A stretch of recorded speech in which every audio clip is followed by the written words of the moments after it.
Good morning.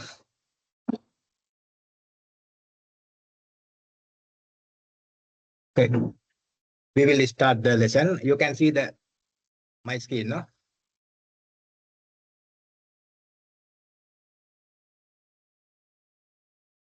Yesterday I shared this question with you. I think you have gone through this thing.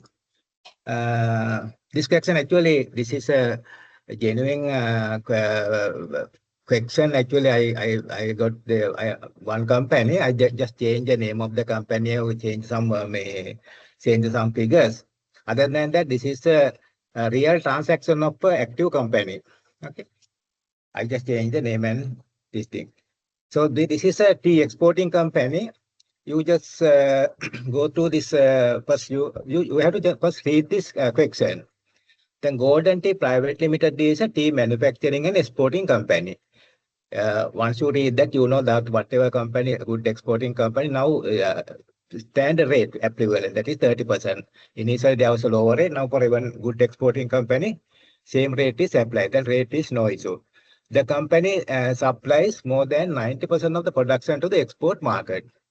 Their profit and loss account for the year ended 31st March 2026 as follows. Then you can go through this. This is P&L of that company. Local sale, they have 30 million. That export sale, they have 500 million. Then no problem. Total revenue is there. Then you can see their cost of sales figures, cost of material, local cost of sale, contract packing cost, export cost of sale, freight and reservation, exporting insurance. Then when you are reading this, you should know whether there are any expenses disallowable, whether we can claim. If you look at these whole thing, you can see those are directly related to the income. Exporting insurance, sample analysis, document handling. Actually, I just get the same wording from that company. This is how their ledger show this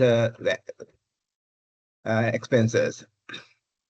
Quality control, other expenses, also staff wages, storage expenses, local courier, foreign courier, product development expenses, registration. Then you can see there are no, you can't see anything disallowable expense. These are directly expenses incurred in the production of income. Then you can go to other side. Then there's a exchange gain and loss. You just mark this one because once you look at this, you should know what is the breakup of this. Okay. Then normally IRD is allowed. Realized exchange gain. Unrealized exchange gain is disallowed. But they have published public ruling also. Give further explanation. But for the time being, then you should know them when they give the bulk figure, right? What is the realized and what is the unrealized? Then interest received, they had 1.7 million. Then again, you know, this is exporting company. There can be some foreign currency interest income. You know, foreign currency interest income is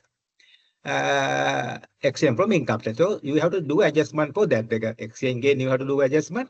Interest received, also you should know what is the whether there is a foreign currency interest income and LKR interest income. That component you should know. Then dividend received. What is dividend received? You know, dividend received is a final withholding payment. Once the dividend paying company paid that tax, the receiving company, no more tax. That is stated as a final withholding payment. Only dividend paying company deducting and remitting that tax to the IRD. When the receiving party, that has become a final withholding payment. So final withholding payment, you can't deduct expenses. No more tax should be paid on that. Then this the adjustment you should know. You should keep in your memory. There you should know the dividend is no problem. Interest income and exchange gain. Then we can go further. Then salary, EPF, PTF, you know, all the expenses incurred in the production income, traveling expenses, the salary, bonus, gratuity. Then there's a gratuity. Actually, you know, gratuity, you can see, I will change it to gratuity provision because, you know, gratuity provision comes to the P&L. Gratuity provision. So gratuity provision, gratuity provision comes to the P&L. Then telephone stamp duty, no problem. Then insurance, telephone call charges, equipment, and depreciation. Then there's a depreciation. No depreciation disallowed. What we can claim is the capital allowances.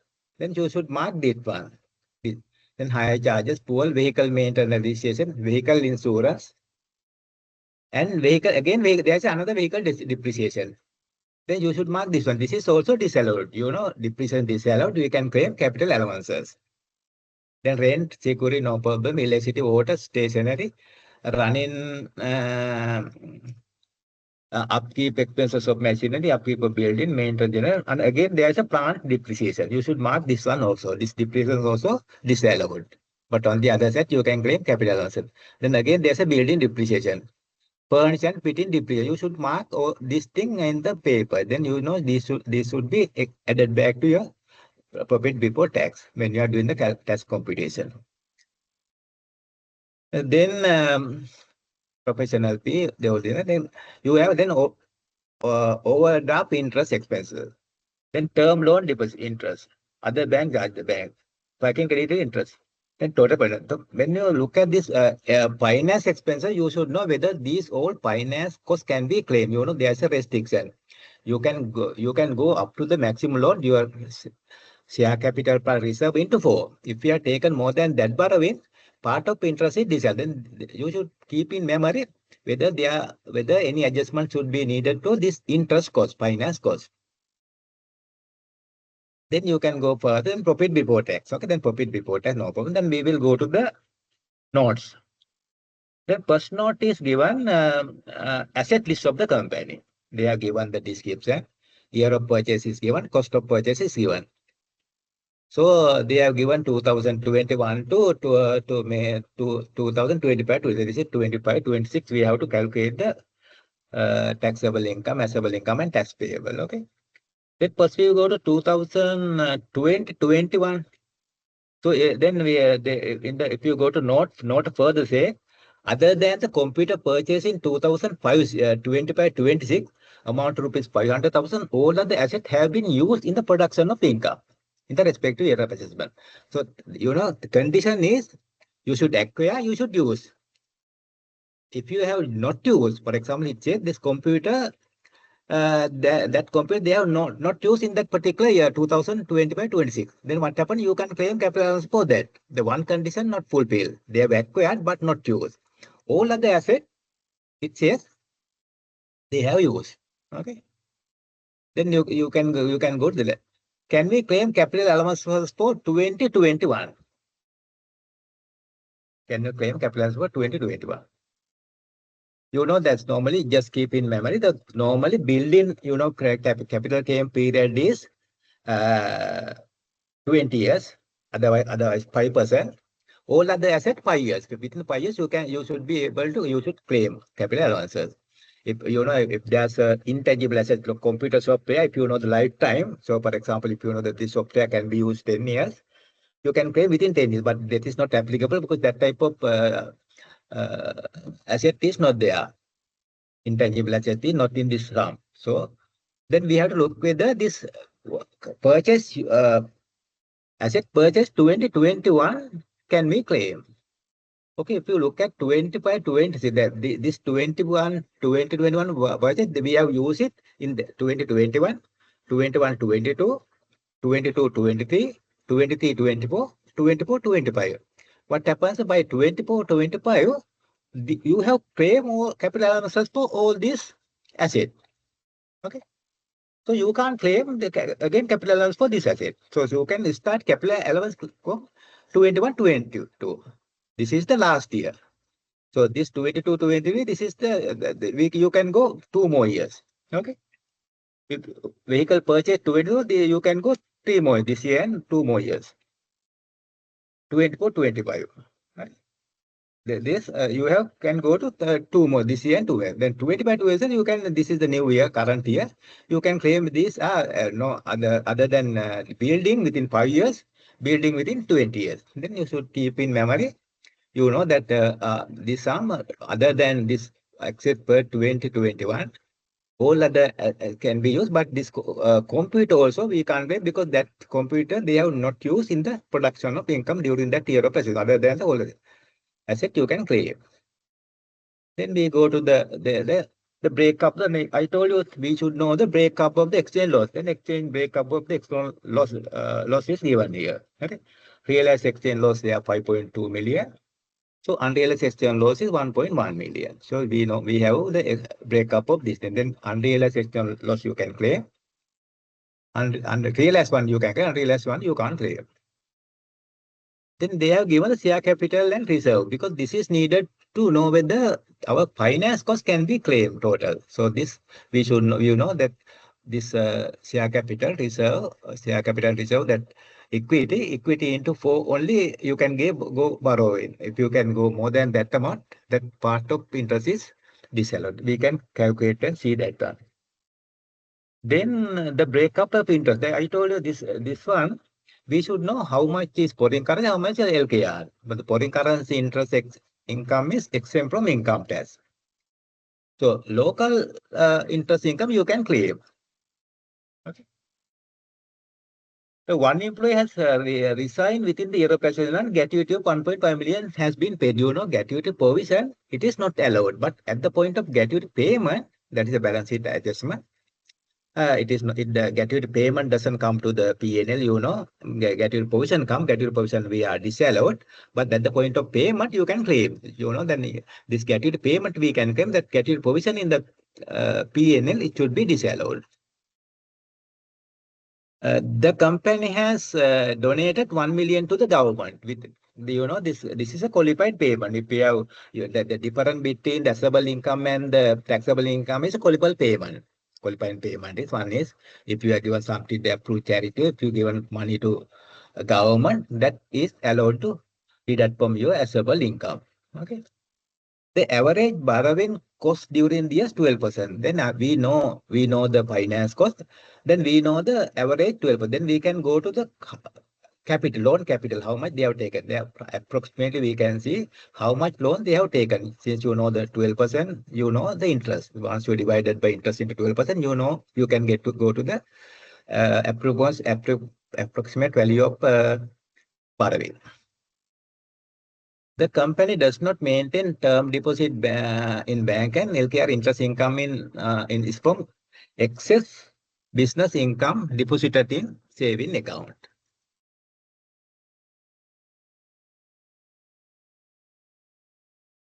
Okay, then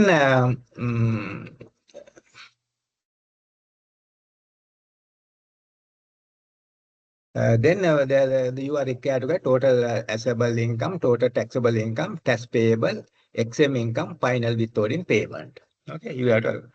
Then actually, first you in a situation like most important thing is the difficult part is calculating the capital allowance. Uh, then you can use a format like that. For example, you can start the profit before tax. You can just note down this thing. Then you have to deduct XM amount and final withholding payment. Then you have to add deduction. Not I told depreciation things like you have to add it back. Then capital allowances and get your payment island. Then you can pay. So before that we will go to the capital allowance schedule. The capital allowance schedule, I told you that we can claim in this example. Uh, 21, 21. This 21, 22 asset. So 21, 22 asset. You can go here. You can take year of assessment 20, 21. We can say that is fifth year. Fifth year. Fifth year. Then acquisition cost. So acquisition cost, I will take like this. Acquisition cost of plant and machinery is 500,000. This is a plant and machinery. Description of plant and machinery. Plant and machinery. Machinery.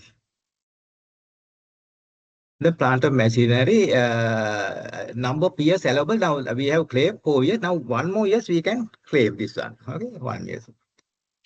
So I have given a formula here. If you that means that 500,000 we have already claimed 400,000 in previous 4 years. So depreciation basis at the beginning of the year 100,000. I have given this formula. This amount divided by 5 because within 5 years can be this not allowed by 1 year. Then capital allowance claim if I have given if there is a value in this depreciable basis that 1/5 of this capital cost can be claimed. Okay.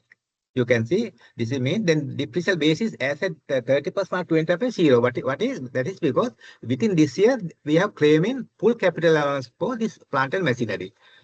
From 21 first year we claim, thereafter 22 23 24 25 20 like that.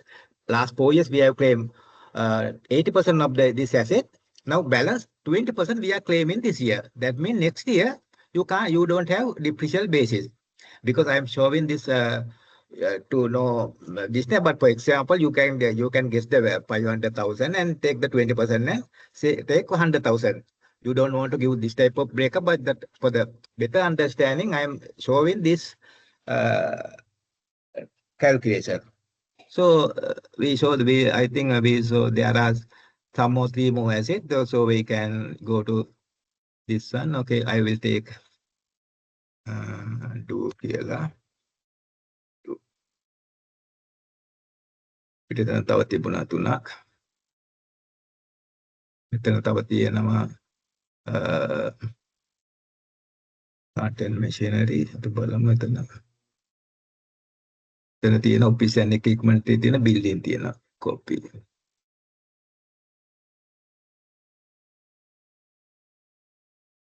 Yes. Then we will say the cost. Cost is this.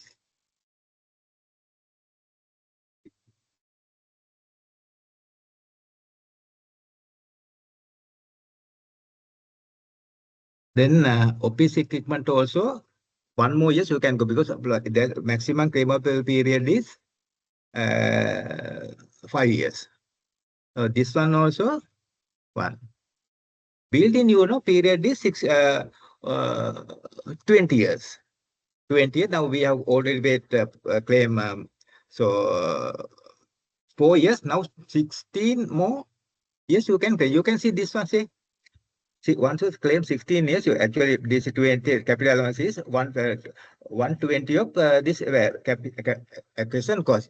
For example, you can just write this figure and just take the 120 or 5%. That way you can get. So you can see then this asset depreciable basis is this I have given. You can see this divided by 20 into 20. That's 16 more. There is a balance. You can claim this value within 16 years. So once you claim this year, depreciation basis goes to next 15 years, 21 million. You can see because this can be claimed within 20 years. So these 3 categories we have already claimed. For next year, you don't have depreciation basis. You can't claim capital allowance for these 3 category of asset. Okay, but built-in, it is period 20 years. We have already claimed 16 years. This year you are claiming one more year. So 15 years within this 21 million you can claim within 15 years period. Okay. So we will go to next one. That is 2021, 22. This is 4th year. For better understanding, we will so then we know there is a balance 4th year.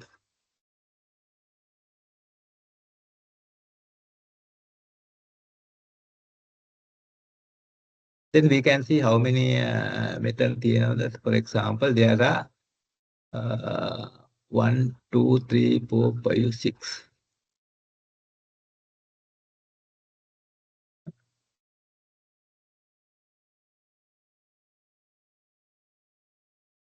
6 categories. We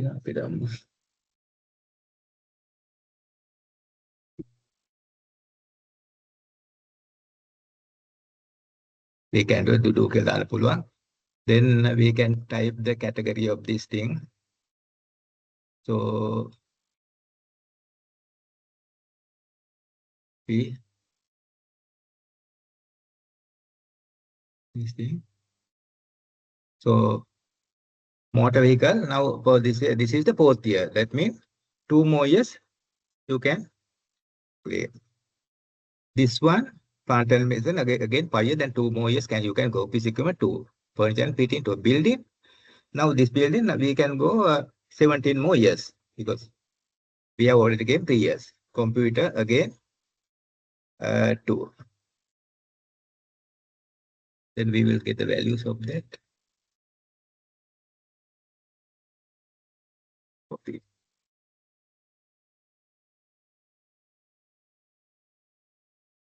And you can see. So this has a 5.8 and 2 we have depreciation rate, so we can claim this. We have two within 2 years. Then next year we can claim balance 1/5. You can see this one. This is the 1/5 of the acquisition cost. As I told for the exam, you can get this. You can straightway get the 1/5 of this value. You don't want to do this format. For your better understanding, I am showing this. When you go to a company, the company will prepare this type of schedule. That's why for you understand. But exam, you don't want to do this type of detailed schedule. Just take the value and take the capital allowance component. Okay. Then for this one, with these all assets, plant and machine, office equipment, you can go to your other 2 more years. Building, you can go other 17 years. Yes, this one 2 more years like that. Then we go to the other one. That is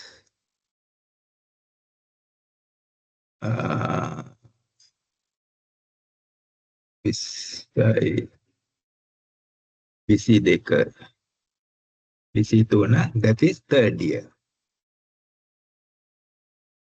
Third year. Third year. Then අපිත් 22 බලමු කොච්චර තියෙනවද කියලා 22 23 22 23 24 බලලා තියෙනවා. අනේ 20 21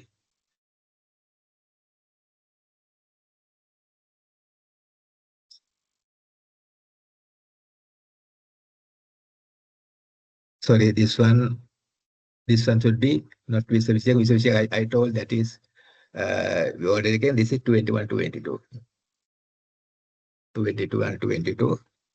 21 20 already got. This is 22.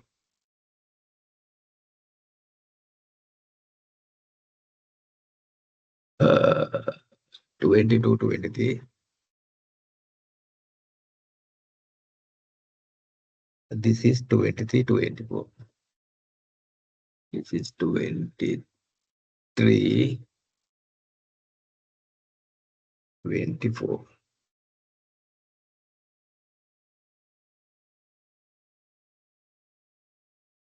Third year. Okay.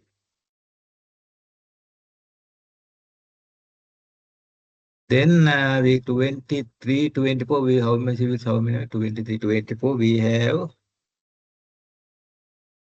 motor vehicle, plant and machine, office equipment, furniture and building and computer. 6 categories. So we can 23 24 column 6 categories.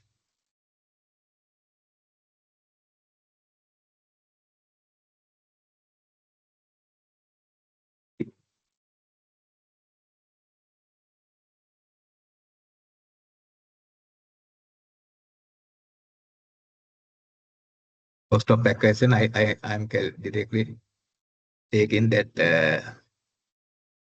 figures for me here, sorry.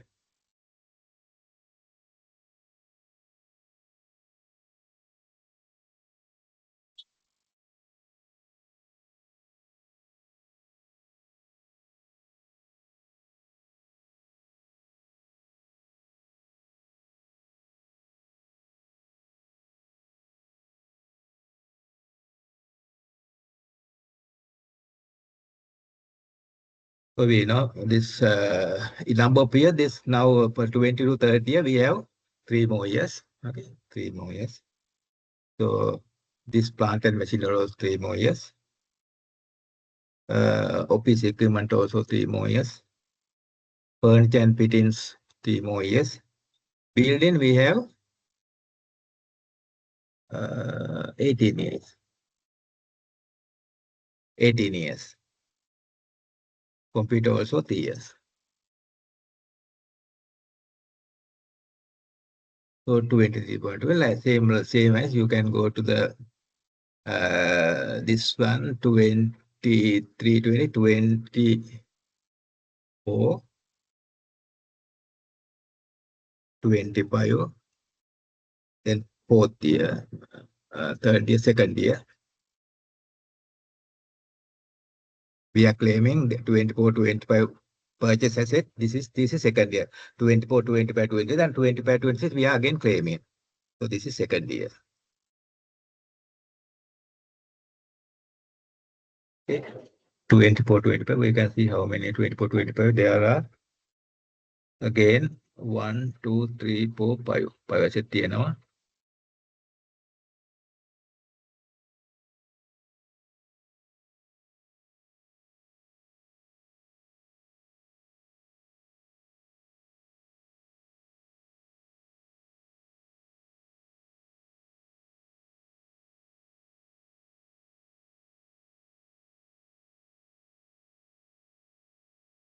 බලමු.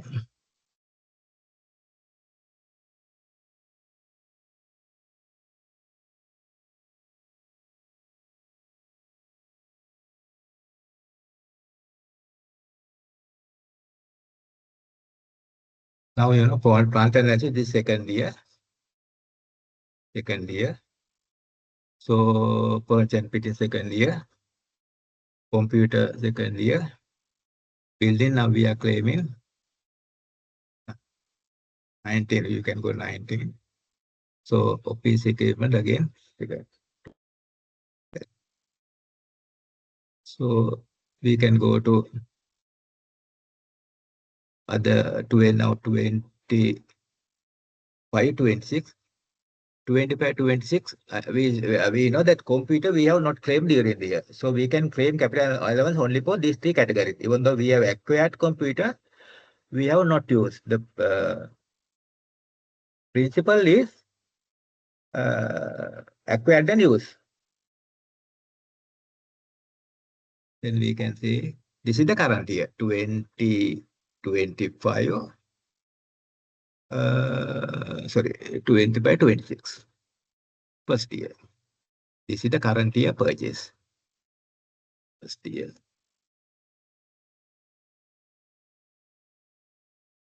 We will get the values here. Please take a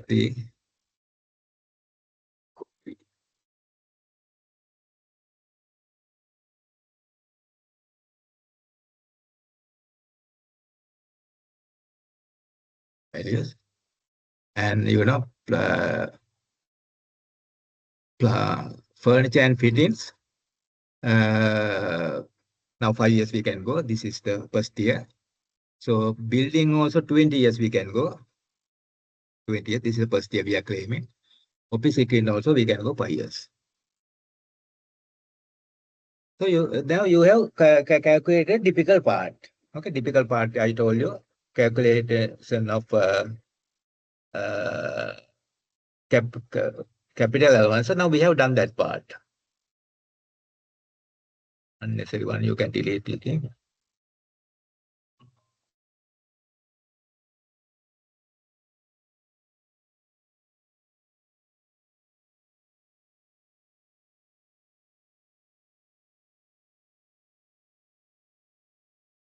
Now we have calculated. Now we will go to test competencies as I told you. Now again, I think you if you want you can put the here this asset category also for your information.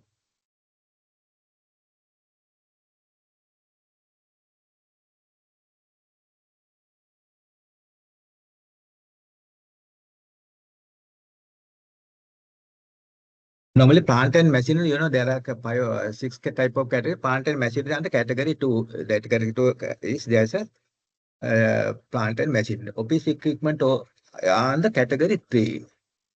Furniture and fitting category three. I will show that IRD schedule, fourth schedule.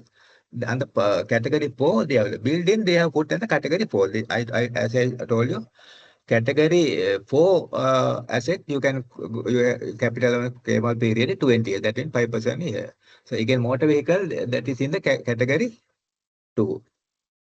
Plant and machinery also.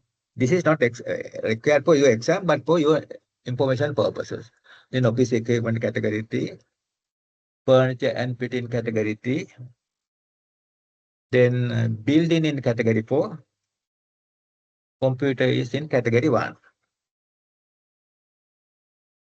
So again, you can see this. You can keep. You can even type it. You can type this 22. Otherwise you can keep this like this. This one again. This one also can keep like that. Then your capital computation is completed. Then if you go to I told you motor vehicle is category two.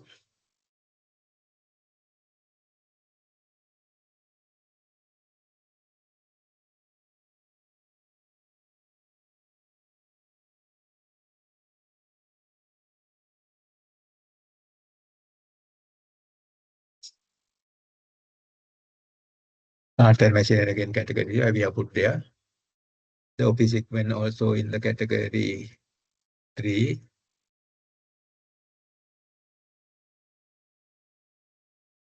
Furniture and fitted category three. Building category four. I have covered there. Computer is category one.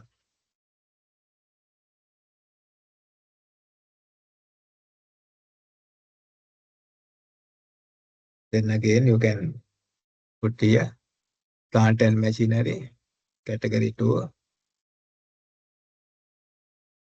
Furniture and fittings category three. Computer category one. Building category four. Office equipment category three. Then here one furniture and fitting category three. Building category four. Office equipment category three. So I will show again that fourth schedule. They have categorized the asset category one, category two, category three, category four. Category four, there is a building. So building, they have given the 20-year period to claim capital assets. This one is completed. Then you can go to tax completed. Now you have calculated your capital allowances. Now you can go to this computer sheet. Then we will get the profit before tax. I will get the from the formula profit before tax here. Fraction is profit before tax here.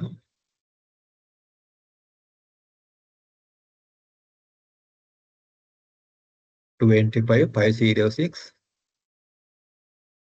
25. Now XM amount and final withholding payments. So what are the XM amount and final withholding payment? This is actually we have this 25 million include this XM amount and final withholding payments. So now we saw there is a foreign currency interest income. Interest income in foreign currency. Interest income in foreign currency. Interest income in foreign currency. Foreign currency. Foreign currency. Then interest income in foreign currency. we can say not, we can say a PNL because we directly we can take this PNL is there, reference PNL. So we can give an auto, so put that this one. So here we have 1 million. Yeah, that is not, they gave the foreign currency breakup. If you go to, this is the foreign currency. The interest income in foreign currency, 1 million, 672 and 600. Sorry, 650 copy. P exam method.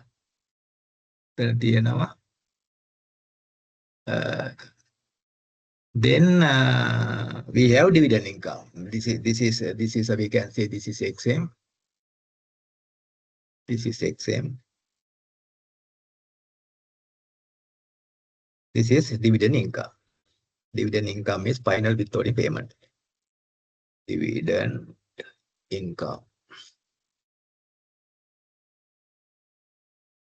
Again, you can say this is also P&L.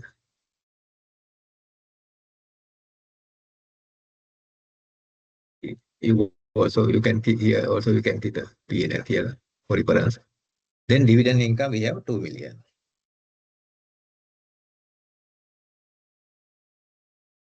Then we can get we have to reduce this from the profit before tax. This is not liable for income tax. This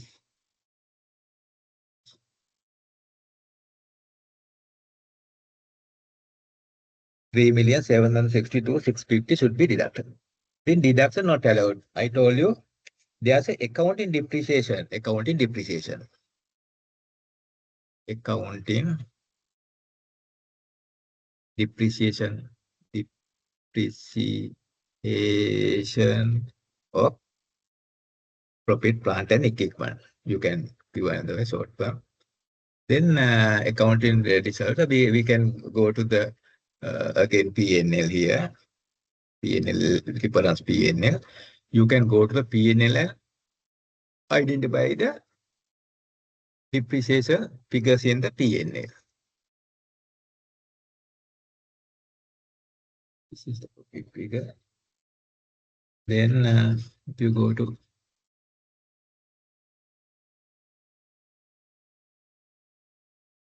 this admin expenses, you can see this one. We have equipment depreciation 2,076,000. Then vehicle depreciation we have 3.4 million. That one. Then we can go to building maintenance, plant depreciation 9.9 million. Then building depreciation. Then furniture and fitting depreciation.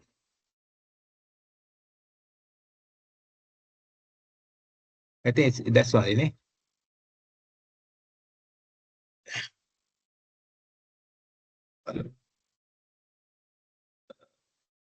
County depreciation no. Well, map of wheel.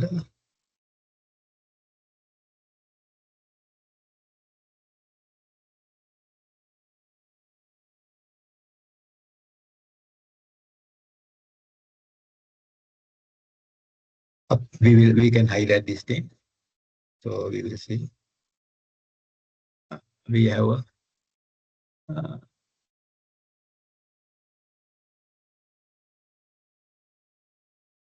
equipment depreciation. We will see whether this is correct again. Code workstation. Vehicle depreciation 3.4. So we have plant depreciation. Plant depreciation we have 9.96.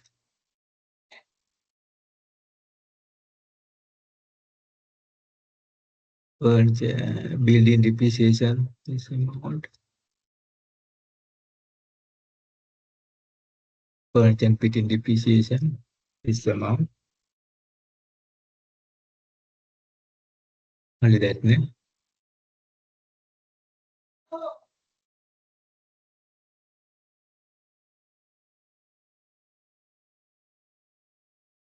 Then method double.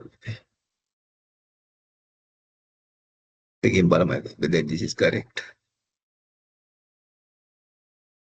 Method treatment depreciation this one, this one,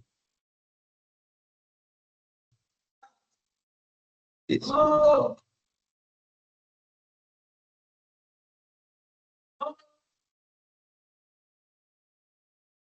Treatment depreciation. So that amount is correct. 25 to 3 this amount.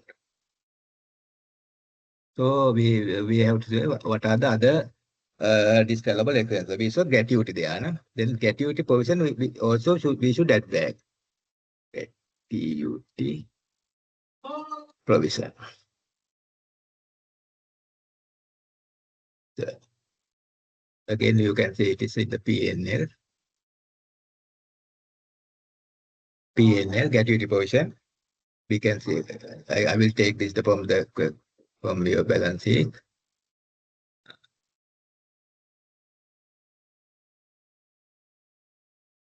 There we saw some. Here gratuity provision.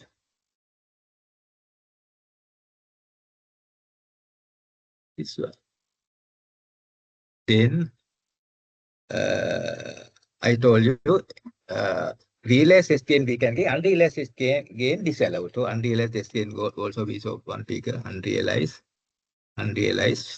exchange loss.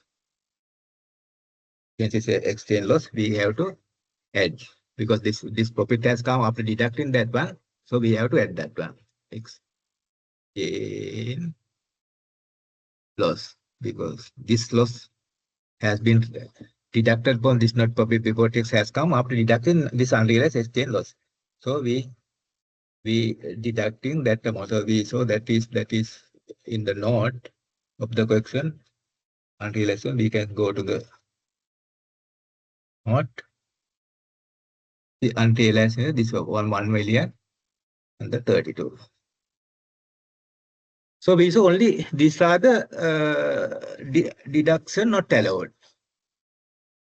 So you can take that total here.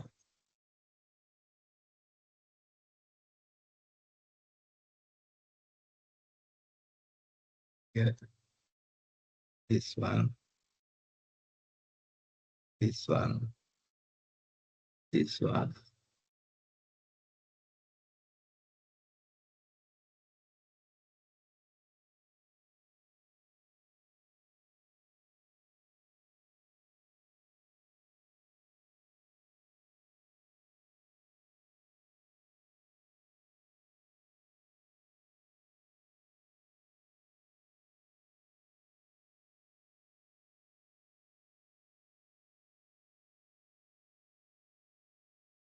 Yeah. Good.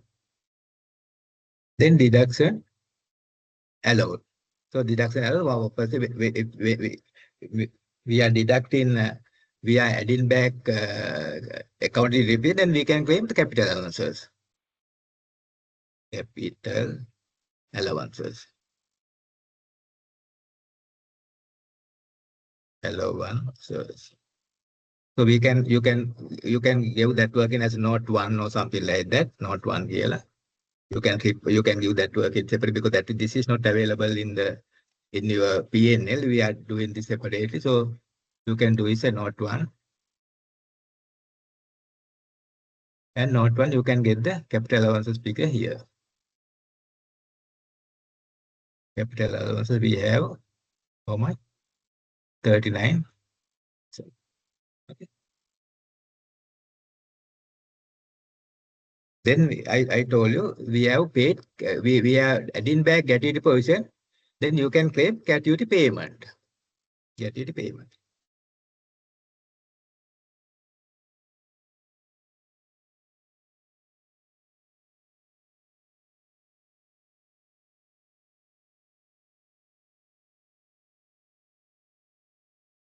So gratuity payment, we can give a note or we can give other note and say gratuity payment was how much over.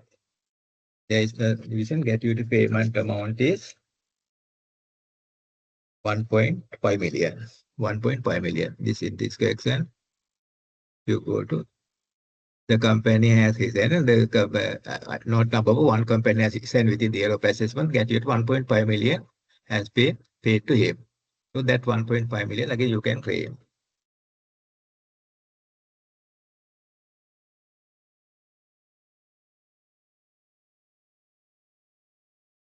Maybe 1.5 million. So this one, then we can go to here. This again, this one, and this one.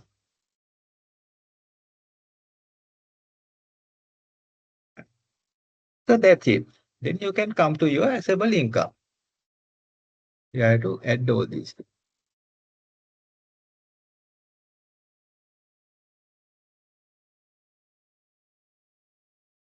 Then your this is your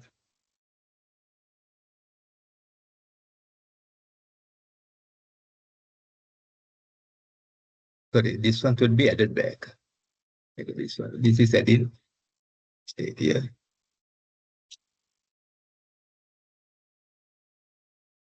Oh, this is we are deduct this X amount include this one, then we are deducting. So these thing we are added back. Accounting depreciation, get it and then this thing. So we are claiming capital on this thing. Then you have a assessable income of this amount. Then qualifying payment. Then assessable income you have a REL. Then your assessable income you can deduct on the qualifying payment. We saw one figure there. Uh, uh, donation to government. Donation to government. Donation to government. Government. Donation to government. There was a donation to government. 1 million.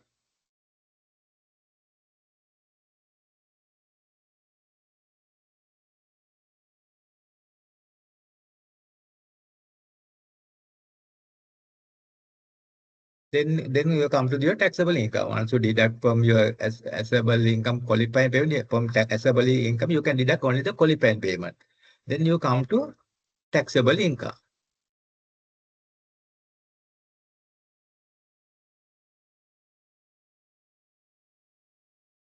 Your taxable income is then once you arrive taxable income, tax payable, you have to just apply the 30% of this value into 30%. This is your tax payable.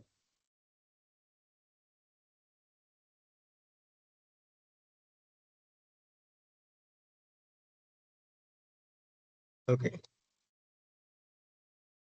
So this is your income tax.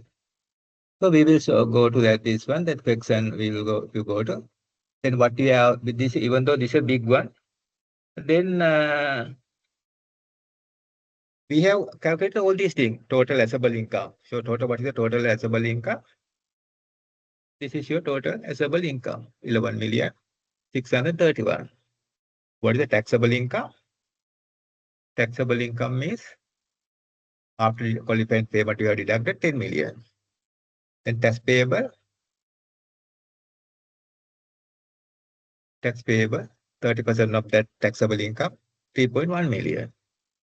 XM income, we have only XM income here in this example. We have only XM income, only foreign currency interest income.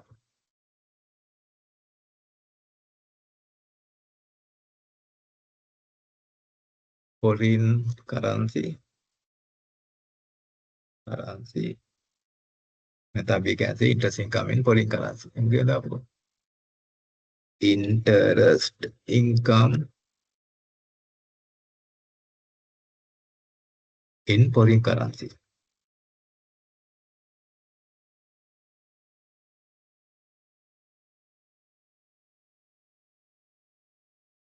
So interest income in foreign currency, we can state we taken from the tax computation we have taken out.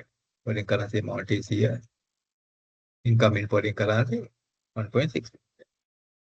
So final withholding payment, we have only one final payment, that is dividend income. You can see here, final withholding payment, that is dividends.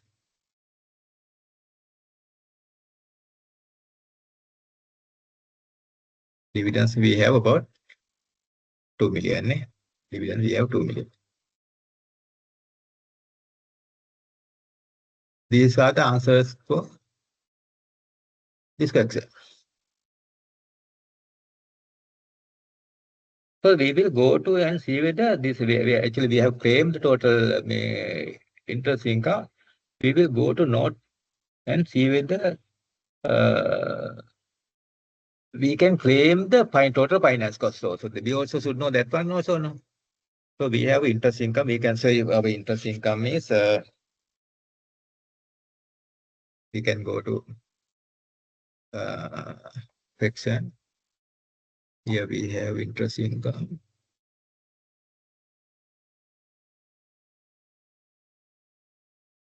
We have overlap interest income. Then we have term loan interest income. Then bank charges not come. Then packing credit interest income, this amount. So we have paid 20 billion. In the sum, it says average borrowing rate was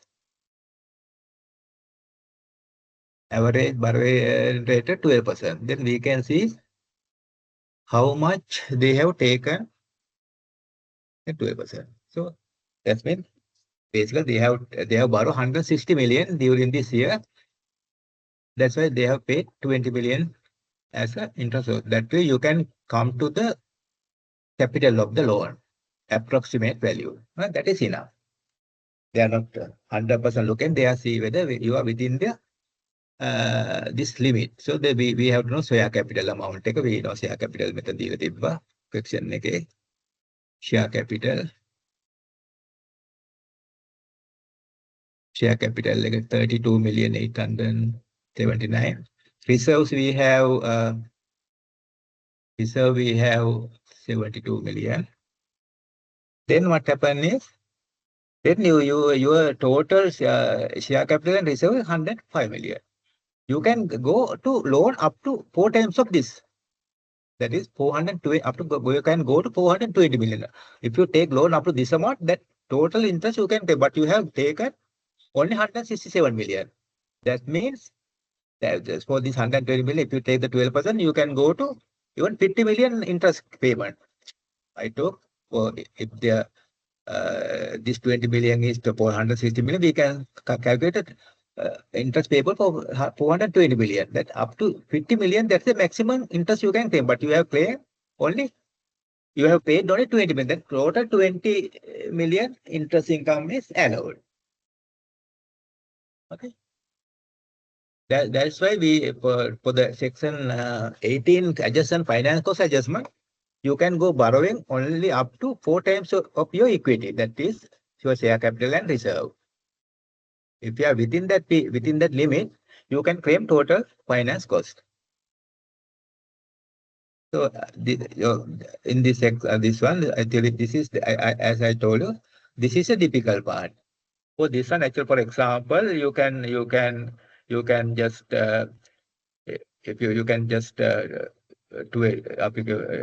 You can just work in Mobile and you can copy memdala. You can just you can get the values of the plant and machinery. Make characteristic copy. For example, you can see this one.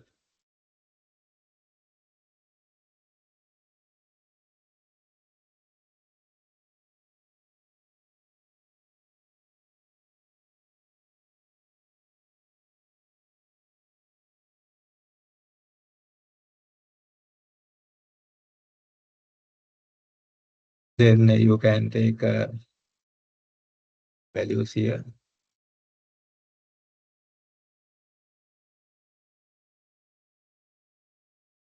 May take copy කරන්න For example, this is enough. You know, take the values here. Then just take the plant and machinery. You know, you can say here capital allowances. Capital allowances. L01. Here, you know, for plant and machinery, you can go 1/5 of this one. Everything 20% of this one. Okay. Office and equipment also 1/5. Furniture and fitting also 1/5 divided by 5. So building you can claim 20. Okay. Then you can say other one 20. This one.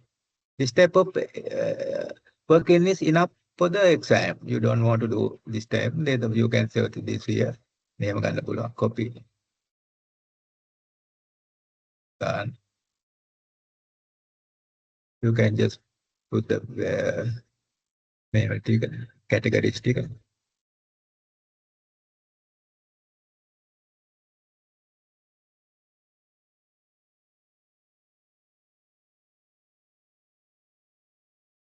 Then you can take value sticker.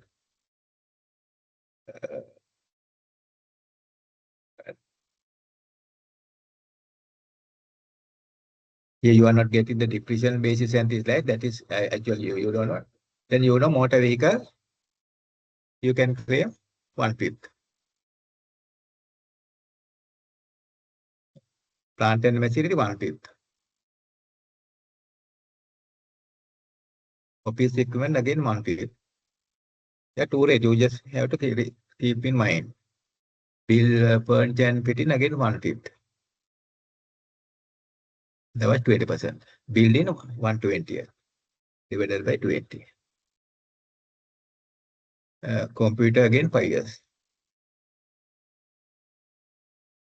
You can go working like that. You can do all other things like that because you can take this total capital allowances from here. You can and then take you can include all other things and you can get it. You can just put that figure as a capital allowance table. You can do a simple working like that. For your more information when you are working in a company, it is better to have this type of thing because if you have this type of working, you know what are the amount that should be taken the next year. Then nothing is missed. So, for example, next year when you are taking, you are not claiming this year asset because this year fully depreciated. You have claimed fully capital asset. Now, next year, this 21 million come here, depreciation basis, 31st March 2025 here. Then 30%, 30, 2020, that is 26 or 27. And you have to calculate that manner. So that is the answer for this question.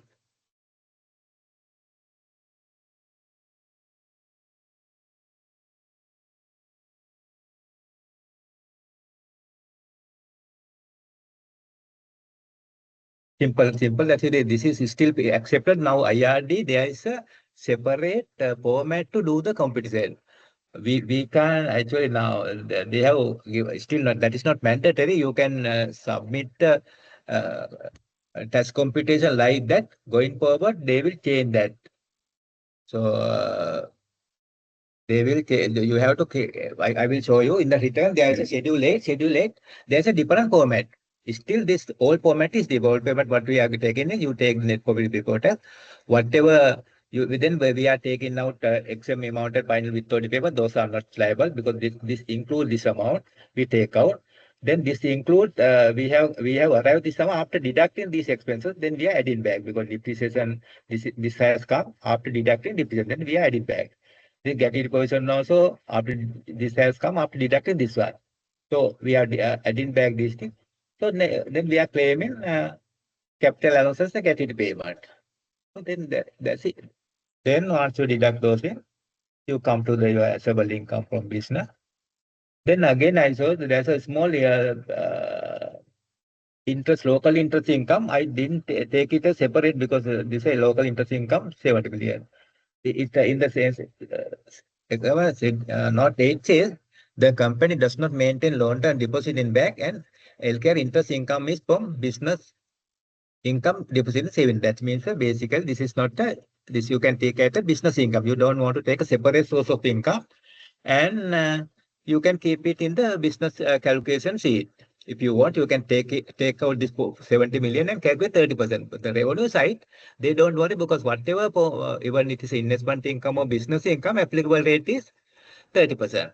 So if you can say this 70 million as investment income, balance as a business income, ultimately your assessable income is same, taxable income is same. You are applying the same rate, same tax paid to the IRD. So the IRD does not worry whether you take it as an investment or business. But normally investment, if you have term deposit more than 3 years, there's IRD guide. Its guide says if you are maintaining long-term deposit, then that interest you can take as a investment income. Otherwise, all other short-term interest you can treat as a interest income effectively connected with the business. Under business income, there's a category investment income effectively connected with business, then it should be taken as a business income. So in this example, I didn't take this 70 million separately, this interest income million, that I took it as a part and parcel of your business income.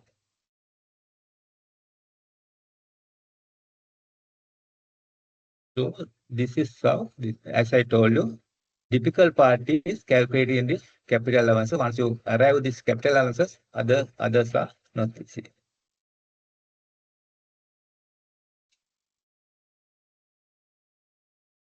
Just go to just study this further. Then I will show this sum uh, in the new format also for your information. Just see if you can understand this thing.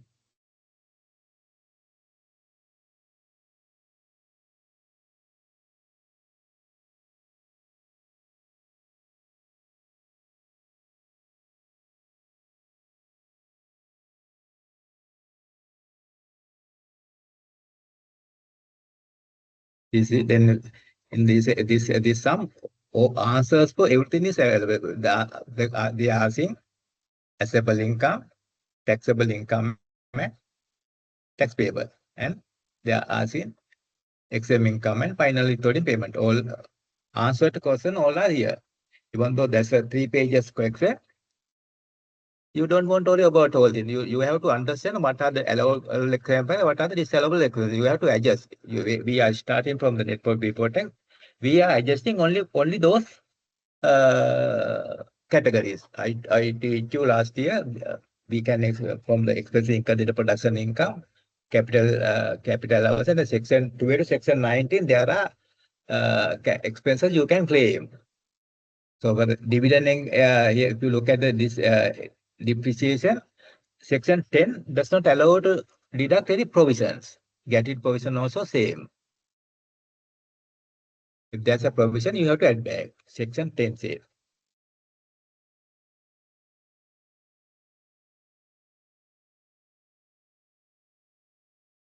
Just take 10 minutes and this figure. And if you can do you will separate it manually, you can within 1 year, within 1 month, 1 hour we have done this down. So even for example, you will have about 1 hour period time to this thing. This you will get the 30 marks for this type of question. So you can manage within less than 1 year this one. Once you understand this principle, I'll give 10 minutes time to just read this thing and understand.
Okay, I think you understood it, and I will show it in. There's a other way of doing this. I will take into this thing. Uh, uh,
okay, I will take you to the way IRD want this computation going forward. Actually, everybody has to do computation new format. They are actually then you have to you can take up detailed P&L in one side. You can categorize these expenses into say disallowable expenses, specific deduction, allowance for trading stock, because in the example they are selling goods, then there's a trading stock, main deduction, income liable to tax, income loss not liable, XM income, final total. Likewise, you can categorize this category. Then you can take this all this income into these relevant categories. So if you look at this local sale and foreign sale, those are income liable to tax. You can take them into this one. This one is that is income liable to tax. Okay. Then export sale or exam laboratory. Then we have packaged material expenses. As I told you, this packaged material related to trading stocks. They are they are selling production goods. So these are all are related to this trading stocks, what they are selling.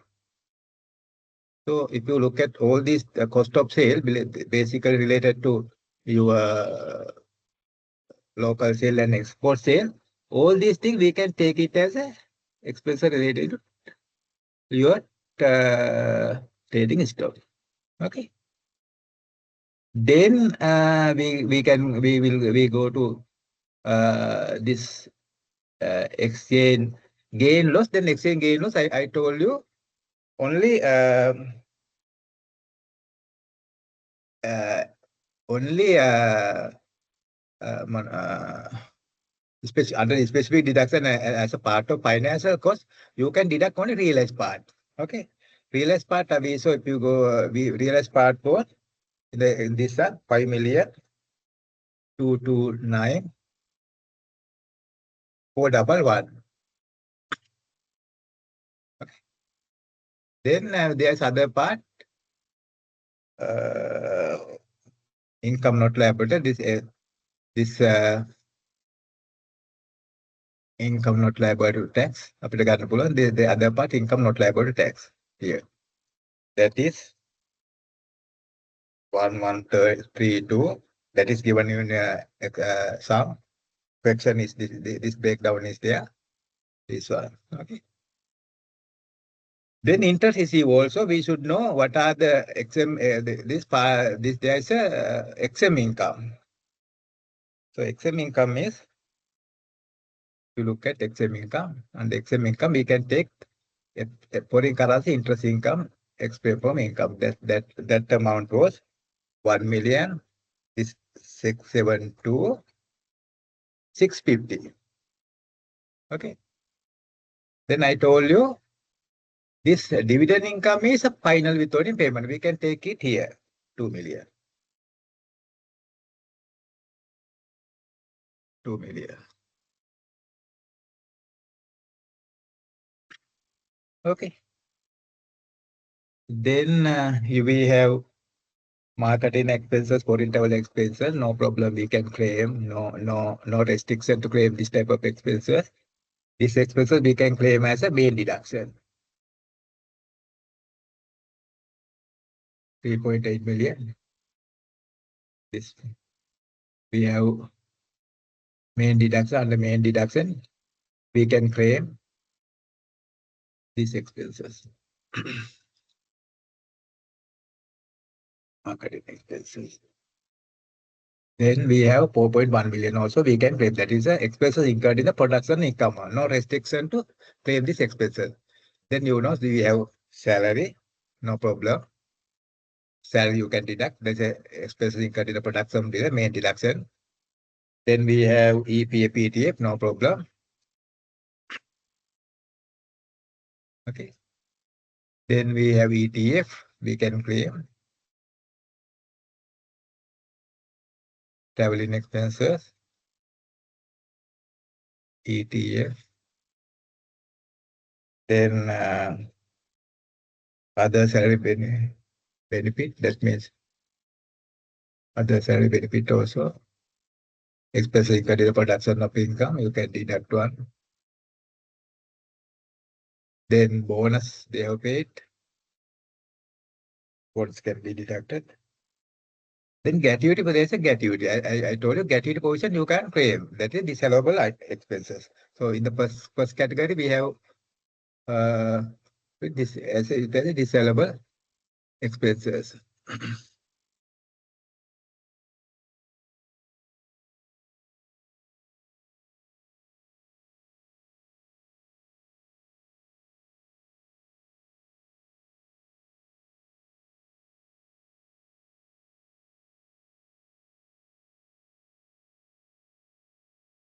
So we can put it in under disallowable category.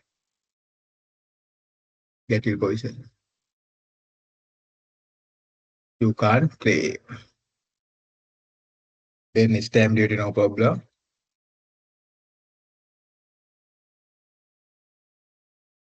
insurance you can claim.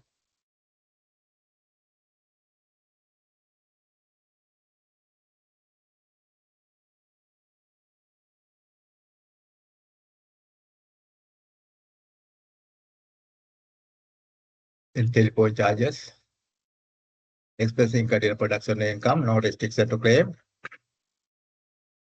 Then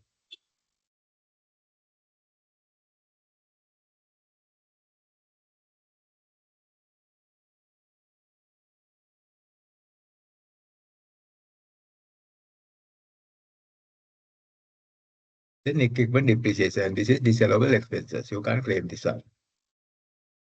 This should be this is a disallowable expenses. We can't claim depreciate this, but you can claim capital allowances.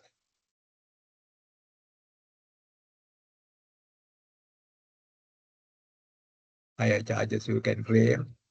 Then fuel you can claim. Then you have vehicle maintenance and registration you can claim. Then you have vehicle insurance you can claim. Then you have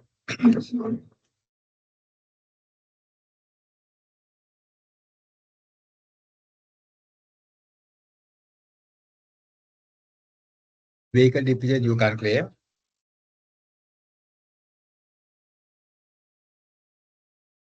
This is disallowed expenses. Vehicle depreciation. Then rent you can claim.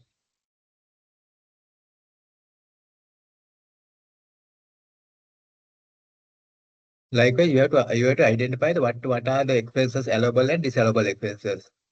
This security expenses, no problem, no restriction to claim. Then electricity, no problem. Then water, you can claim.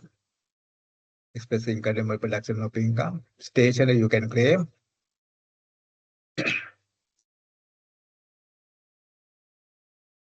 Running upkeep in the machinery, okay, you can claim.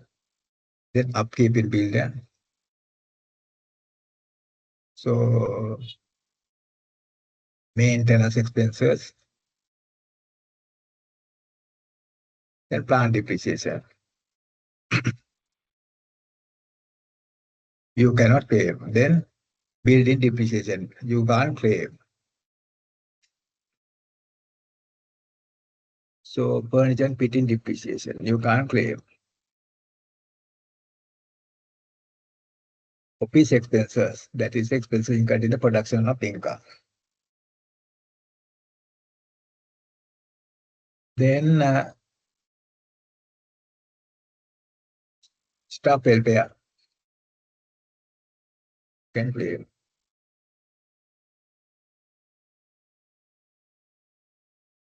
Then you have professional fee, you can claim.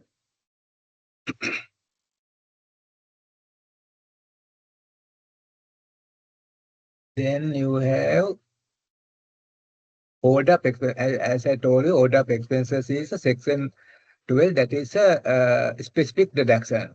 So under this should be claimed under specific deduction. Under specific deduction, you can claim. I told you section 12 to section 19, there are specific deductions. Under main deduction, especially incurred in the production income, section 11, you can claim. Thing order of interest here. Then we can take term loan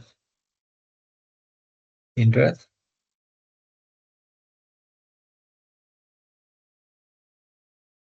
Other bank charges we can take as expense incurred in the production of income. That's not the interest cost. Then pecuniary cost.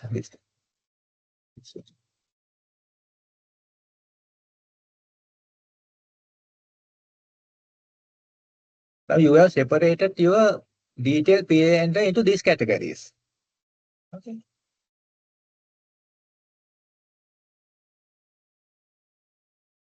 In addition, we have a gratuity payment because that is a balance sheet payment. That is also can be deducted as an expense incurred in the production of income. Mainly, there's no other category actually. That also we can take here. That amount was 1.5 million. That is also we can add to this 1.5 million. Then you have a expenses 88 million. So this way, you have to get the detailed P&L into this one side. Okay. Detailed P&L, you have to separate into this category. Then you know what are the expenses you can claim, what are the expenses you cannot claim, what are the income liable to income tax, what are the income not liable to income tax. Then you know what are your exempt income, what are your final withholding. Then if you can do this breakup, then you can follow the IRD format. This IRD format, if you go to IRD format, then it says we can go to the investment income. So investment income, we have dividend. Then we can take to this format. Then again, there's other column. We can take it them as a express income in the business income. Sorry, income effective connected with the business. First, we can take this values to investment income. We have dividend income. We have dividend income of if you go to note 3, we have dividend income of 2 million, I think. Yes, we have dividend income 2 million. You can take this 2 million. Then we have interest income. From this working, we can go to interest income. Interest income, this amount, we have. Yeah.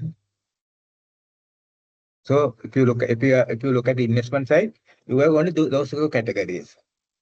Then you can remove this exempt excluded from the exempt income. Exempt income and final withholding payment, we have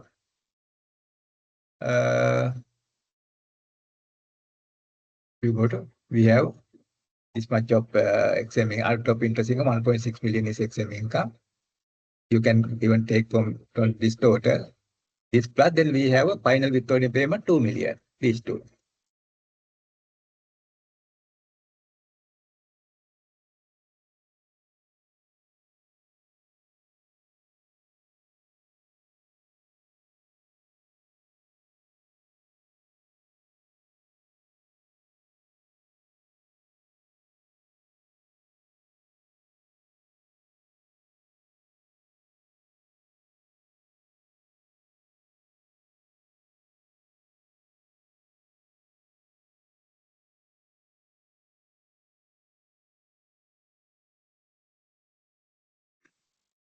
Then this is your local interest income. That again you can take it as a amount because out of this investment income, this much of income is not liable. One is exempt income, other one is final withholding payment.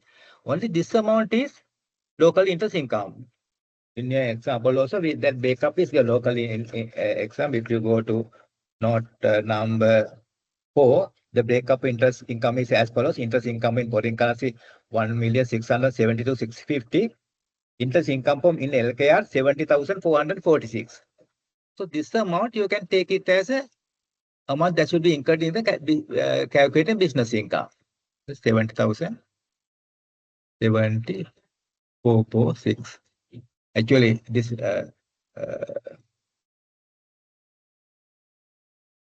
then if you go to this one,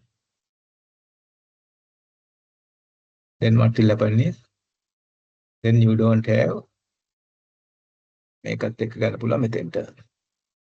ඒකත් අපිට ගන්න පුළුවන් as you can take it out. Then you don't have investment income. What happens is, you have investment income, you have the interest income and the dividend income. Dividend income. This is the dividend income. This is interest income. And then out of this thing, we have XM interest income and final 3.6 million. Local interest income is 70,000. We can either tax the as investment income. We can take it to business category. Okay. Then we have, then this is the IRD, this is IRD format. This is given in the IRD return. Schedule 8, that is not mandatory. Going forward, you have to complete this schedule. To do the schedule, you have to do this working. From this working, you can fill this categories. Okay. Then business income, if you go to business income, then business income, you can see service fee. Service fee next consideration. This is the your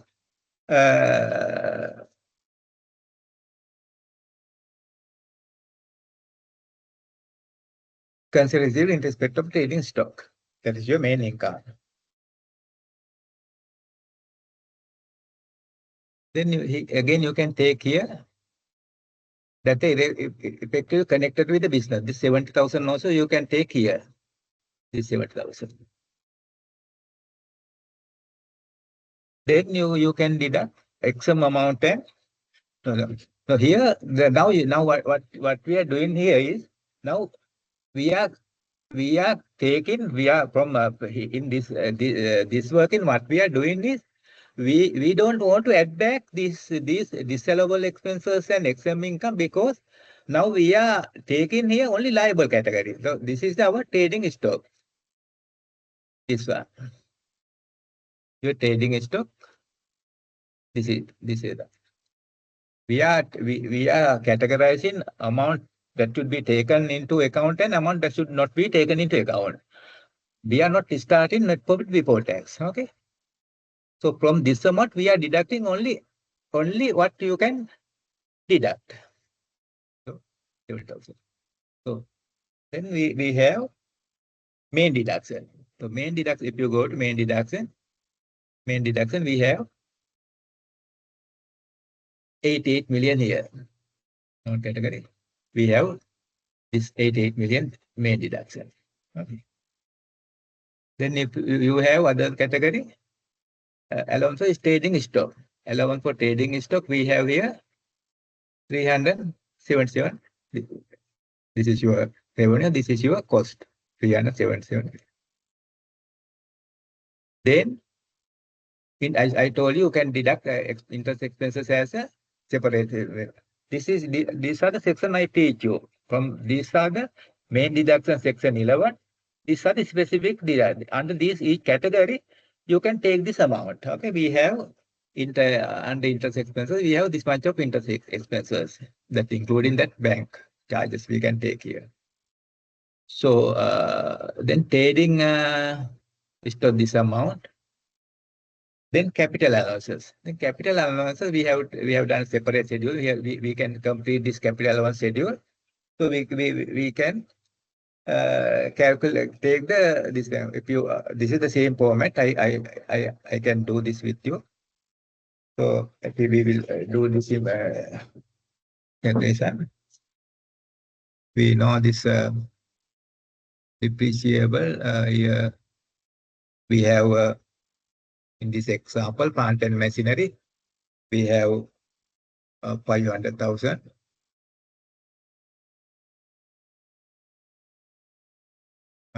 We have number per se we have within 1 year we have to pay. So this thing we have acquisition 5 million 538. This is given in your example. 700.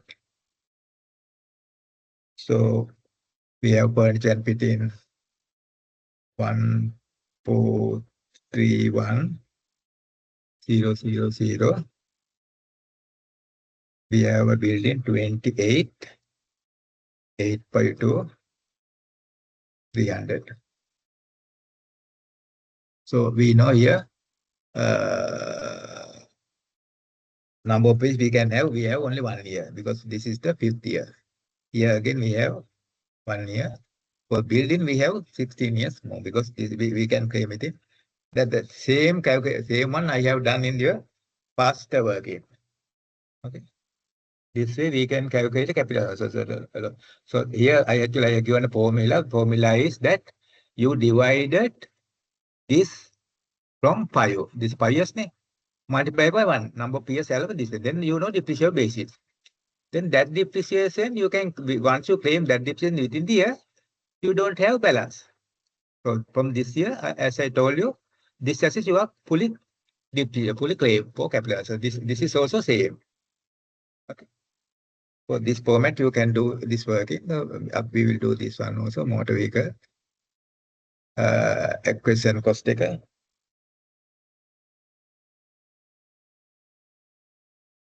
5594 0 then 22 943 200 1468 1468 200 furniture and fitting 3413 500 883 00.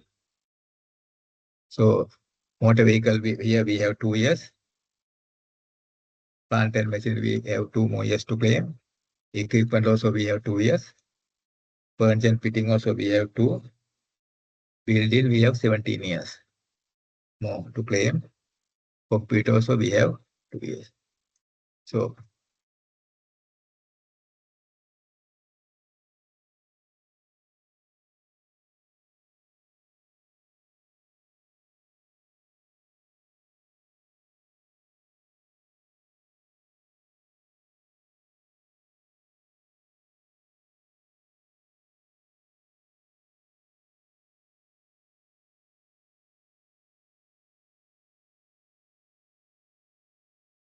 for the building value is this is the computer 4518 270. Computer value is 883 000. This is the 22, 23. We have purchased this asset. We claim 22, 23, 23, 24, 24, 25. This fourth year we are claiming this thing. Then so we have this year we are claiming. We have 1 more year to claim on next year. From 2006, 7 also, we can claim this amount. We will do this one also.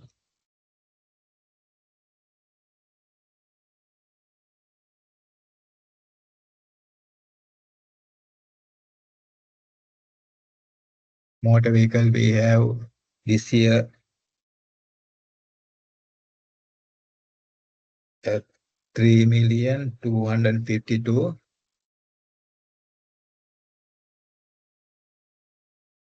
Here we have 3,039,700. 285,000, 248,500. Building 1,025,100. 634,800. So we will see number of years. This we can go 3 more years. This with 3 more years we can claim. This category also we can claim 3 years. This is also 3 years. Building we can claim this for other 18 years. Computers we can claim 3 years. Then we get 24, 25 also we will take the values.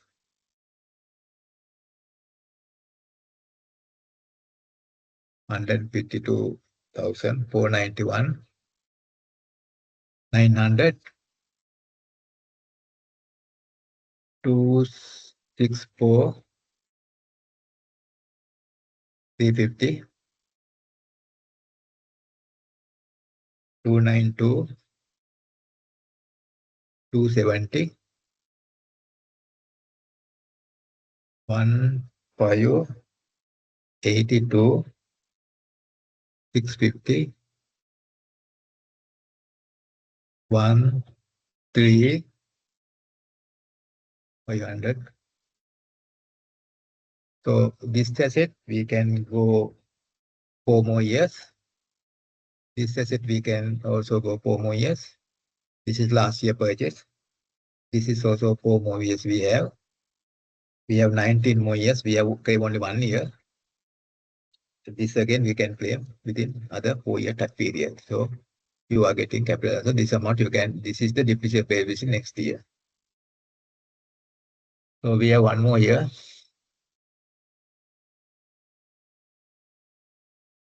Burn time pittance 1125 900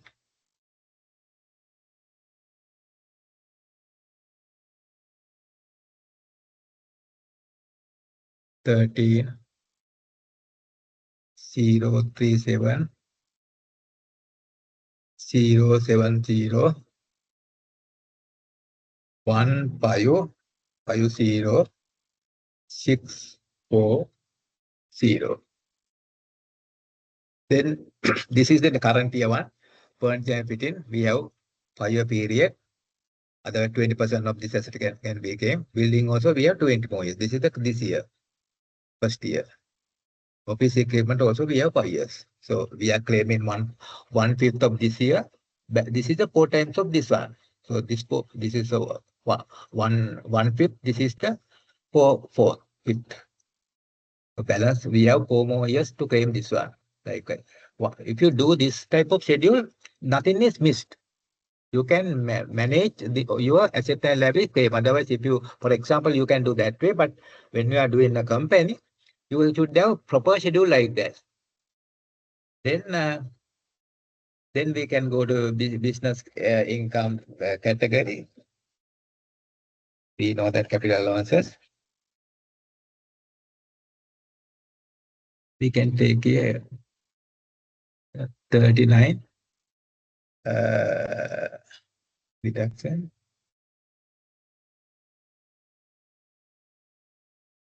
Allowances. 39 646 this is.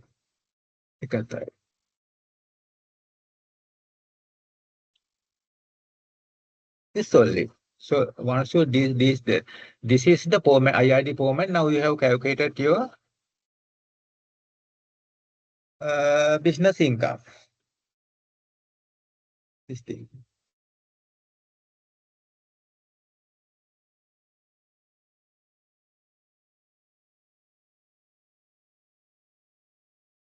In this example, what you have to remember, then you have this your service fee, service income. That's sorry, trading income in your note 3. This is your sale of goods. Yeah, sale of good. You have local sale and foreign sale. So we take here. Then once you start from revenue, now here what you are deducting is you don't want to add back depreciation things like that because you are not this is not your net profit. Your revenue from your revenue this amount for your revenue this one. Then you take the other income for you. It is only you have interest income also here. You take here. Then this is your amount derived from the business. Then you have to deduct, as I told you, whatever you can claim, main deduction, allowable expenses, interest expenses. Then main and trading stock and capital allowance. That is. Then look at this logic. Then you have come to same profit business. First one we are starting from net profit before tax. So net profit before tax. Once you starting from net profit before tax, then you have to include and exclude whatever included the net profit before tax. So depreciation is included, we added back. Okay. Likewise, that's a separate logic there. Yes, separate logic. You have to understand this thing. So still people are not following this thing. Still they are following this old format. But under this format, if you can understand this logic, you come to the same figure in a different way. from your business income, you deduct. You only thing is you have to do this separately. Right?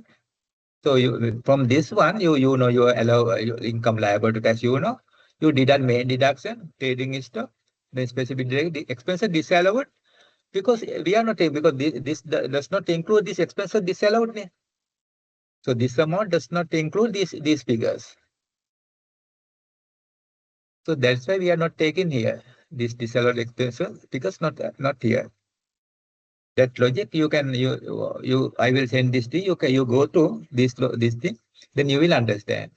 This is a little bit complicated. That's why still people are not following. But if you understand logic, you can do this. You come to the same figure. If you start net profit before tax and at the allowable and disallowable expenses, and you come to the same figure. Okay. Then we have done this note, and note 1, 2 also. So I told you that same way we can say with the total finance cost can be claimed. We have a finance cost excluding that bank charges. We have we didn't get here exchange loss also we didn't consider. Here we have interest rate 20, 0.99, 763, interest rate 12%. Then you have come to your approximate value of your cost per week.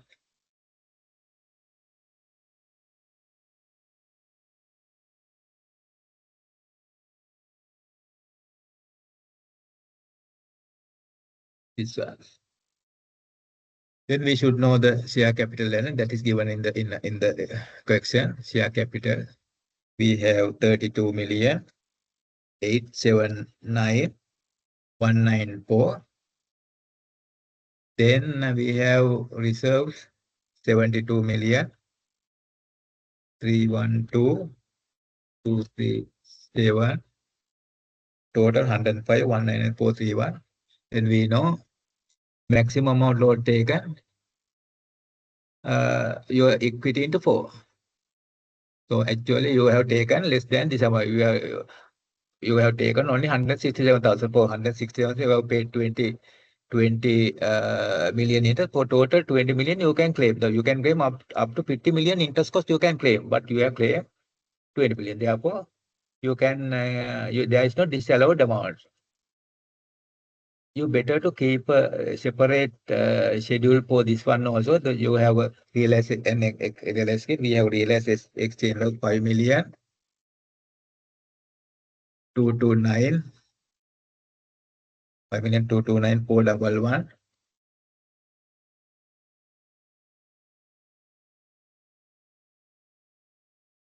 Then 1132,891. So only those note you can make it is important. Then you can go to test computation sheet. Okay. Then you have business income 11 million. That's your taxable income. We had the qualifying payment. We have given the qualifying payment of 1 million to government. 1 million.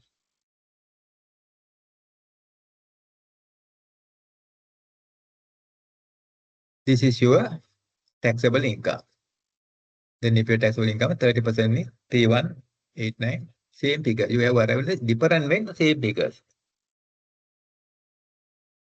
So going forward, everybody has to follow this format.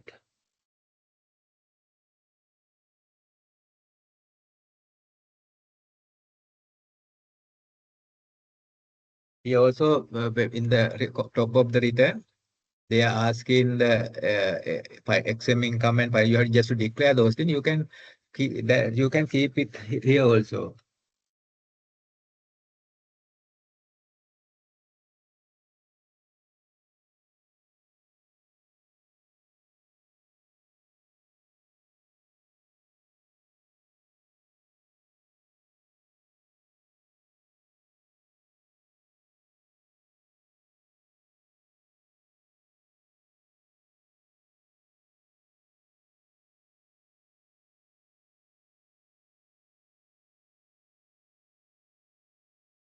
You can see foreign currency interest income.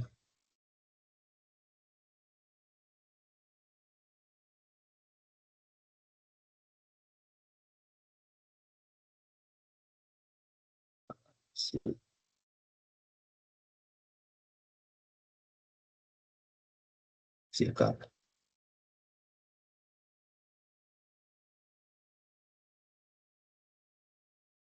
For your reference, you can put the relevant. This is called the section 9 is the section related to XML. And then it says you have to go to the schedule 3. So you can hear section, you can give a reference section 9. This is under schedule එකේ 3.1.3 කියන category එකේ තමයි තියෙන්නේ. ඒකට අපිට කියන්න පුළුවන් schedule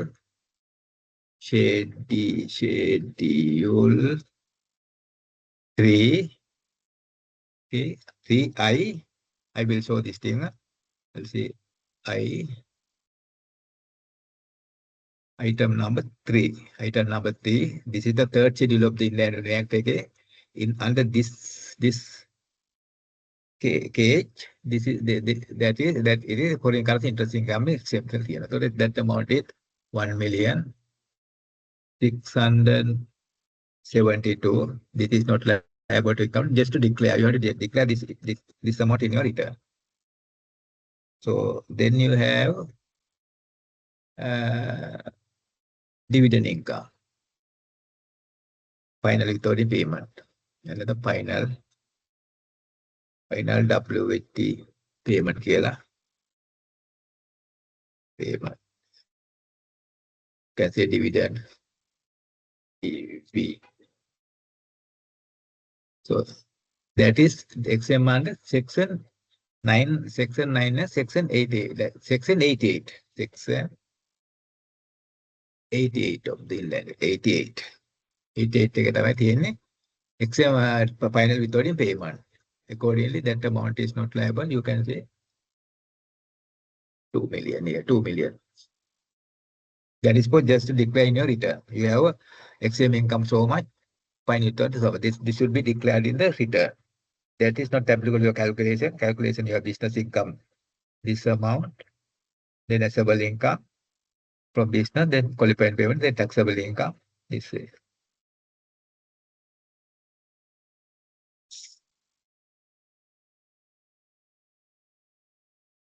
Just go look at this format also.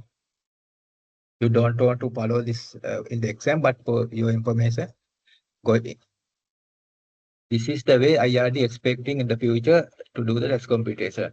As I told you, business income in the return, in the income tax return, this format is there. You have to fill this format. Now, nobody is filling this because this is not mandatory. If we are submitting the tax computation, this is not mandatory. Therefore, people are not filling the schedule 8. Once it is mandatory, everybody has to follow. So this thing I told you, you have to do a capital allowance schedule. Then you need this finance cost. If you have finance cost, you should know whether total finance cost can be claimed. You have to do this exercise, see whether total finance cost can be claimed. If you are exchange gain, you should know realized and unrealized amount. Realized exchange gain or loss, it is allowed. Then unrealized one, you have to take out. So investment income, this format is in the IIT return, but nobody is filling because they are separately filing the tax computation.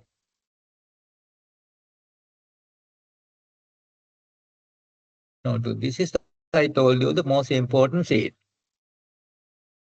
This is the most important. You have to organize your detailed P&L in this manner. Sometimes in your P&L you have cost of sale one line. Then you have to take the breakup of cost of sale. But you have other operating income on one line. Then you need it how that other operating income has come. Sales and distribution. The admin expenses there can be one figure. Then this amount can be there in the note. Sometimes admin expenses they are not given all these categories. But for these income tax purposes, you should know break up or admin expenses. The accounts they are declaring only few parts. Everything is not given. For some companies, some accounts you are getting this detailed P&L. Especially Ernst Young, they are audited account. They are separately. They are giving this detailed P&L. They are all the categories given. Then otherwise you have to if you have to find all these things separately. Otherwise you can't do this way of test working. This way everything you are categorizing into this disallowed specific disallowed allowance for trading as because if it is a service company, this is does not come here. Then it is a separately you can deduct this as a main deduction. So trading stock is applicable only good selling companies. For other companies, you can take it as a main deduction.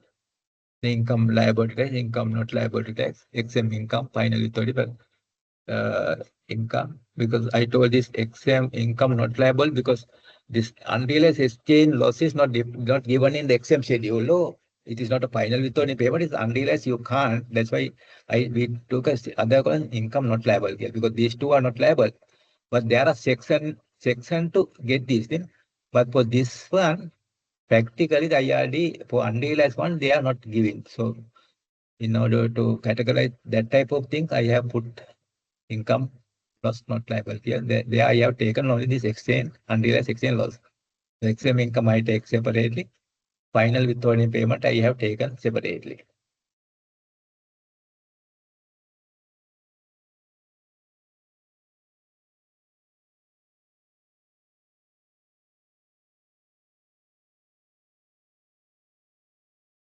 So I took gratuity payment because the gratuity payment is in the balance sheet expense.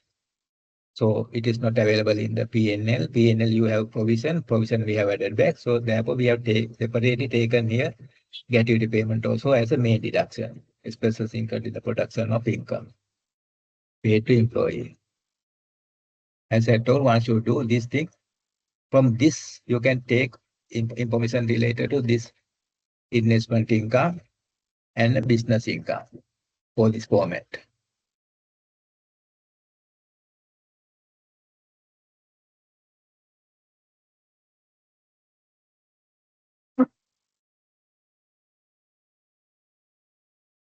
And this is your test computation sheet. Here also you have answers for all your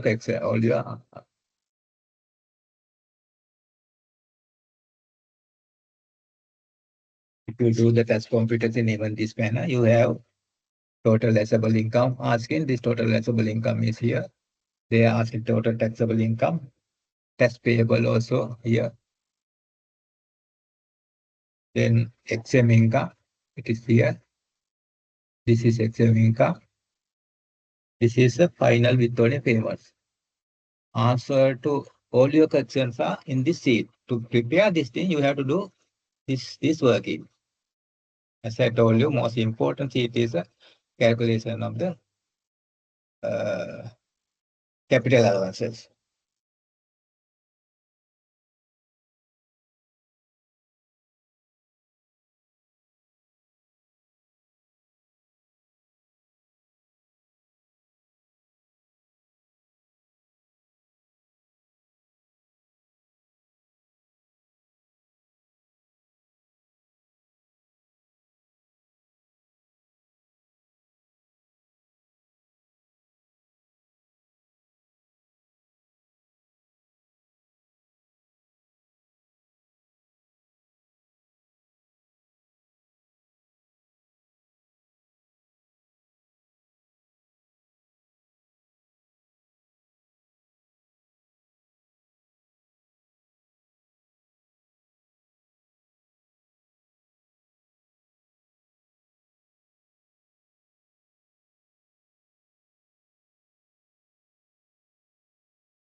So this I told you IRD in annual return, you can see schedule 8. You can see schedule 8 here, you can see schedule tax computation sheet. Going forward, IRD is expecting IRD is not expecting a separate tax computation. They want to incorporate everything in the tax return.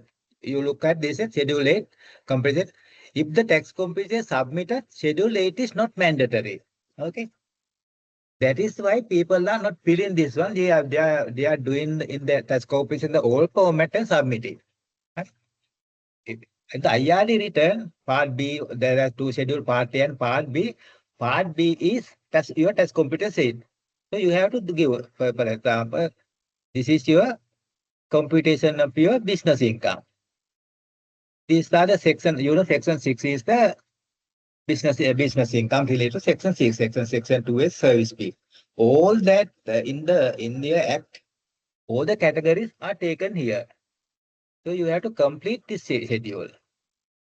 Then amount, then excluded from business income, exempt amount and final payment.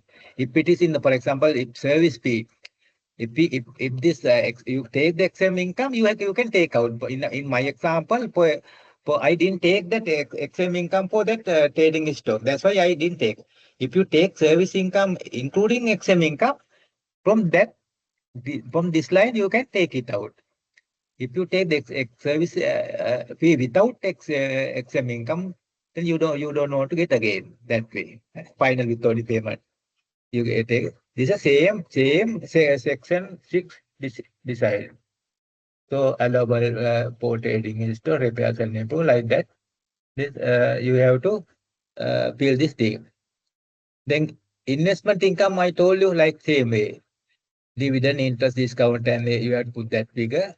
This big breakup should be given. Gain from realization for investment asset. All these are as per that section. Then if you have other income, then you have to declare other income in this category. Then you have to declare summary of crops. This is not related. Your total net amount derived amount equal to 40 of the return. Then return you can take this income. Then from this way you can take assessable income from business, assessable income from investment, assessable income, other income. Okay. So these are the research and development expenses. Then there is if there is a expenses that is specific deduction, you have to give the some additional expenses are asked. Nature of business, type of research, name of the research institution, amount incurred, amount deductible. Like that way, you have to fill this schedule. Agriculture staff expenses also. They are asking some additional information. Schedule 8, capital allowances on asset acquired in or after 1st January 29. Okay. I told you capital allowance. So the capital allowance scheme, we want to prepare the class. I told you class 1, 2, 3, 4, 5, 6 like that. There's a classes. So under each class, you can say if it is a business class 4 building, depreciation basis. I told you depreciation basis you can do in my format. If you do the format, you can see therefore then you can see acquisition cost. If there are acquisition cost, you have to can take separate. Then capital also claim per year. Once you that working, you can fill this thing. Balancing, if you have a balancing allowance, means if you sell asset during the year, loss on realization, business asset and liabilities, then the calculation of total deduction.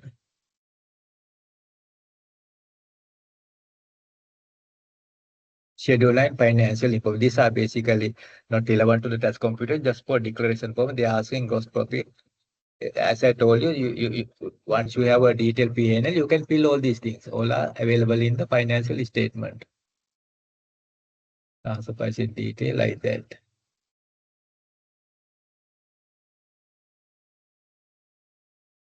So I think within other 2, 3 years, everybody will have to submit their test computation in this format. Once you have to submit in this computers, old format you can't use because from old format you can't take these values. This is actually IRD want to start your test computation from your revenue. From revenue, you deduct allowable expenses, you deduct disallowable expenses, and you come to your taxable income.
You can see this is your return. As I told you, then I told you, you have to declare XM amount, gain and profit. There's a top of the return, there's a cage to put your XM amount. That is only for declaration purposes. This is your return. The new company can have only three sources of income. The company cannot have employment income. Employment income is applicable only for individuals. For company, they can have business income, investment income, and other income. Then the total of those three sources UBC total assessable income. Then deduction from assessable income only I told you only qualifying payment you can deduct. Qualifying payment. Then you come to taxable income. Then calculation and tax. Tax on gain and profit taxable at a specific rate. If there's a specific rate, you have to put there. Tax on gain from realization investment asset, that is your separate. So tax on balance taxable income. If you don't have those two categories, everything come here. Tax on balance taxable income. Then total tax payable, tax credit. If you have paid Schedule 7, they say all the tax credit. Then they can balance tax payable. You show that balance tax payable. If you have refund, that you have to refund. In a computation of finalization Schedule 8, that's why here top of the return it says whether you have submitted the Schedule 8. Then you can say no. If you are saying so, no, you can do a manual tax computation attached with your return. These things you have to you can either submit no. If you are not submitting, you have to put this. You are not submitting no. You have to select the no. Always then the declaration part also. If this is that has completed by other party, it's simple. You have to say whether the return or part of return prepared by approved accountant or any other person for a payment. If you are doing a tax agent or somebody, he has to fill this part, his name, designation, telephone number, address. Then the person who is responsible to submit if a company should be a director. So he has to fill this thing and director has to sign. When you are doing online, actually this signature is not there, not relevant. If it is manually submission, now you can actually manual submit. Online you have to submit this return. Manual submission not accepted.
I show you part B. Part B is I told you said test computation sheet that is not mandatory.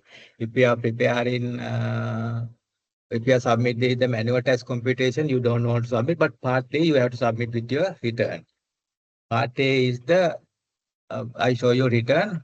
That is the sub work info that return. If you look at this one, there's a schedule one, XM income amount income. This asset to summary of assessable income, that's a compulsory. Plus deduction if you have tax on taxable income from compulsory, tax credit compulsory. Others are not compulsory. Tax computation, schedule 8 ratio, not compulsory. Okay. Then you go to XM amount. Then you have to give the details for that XM amount.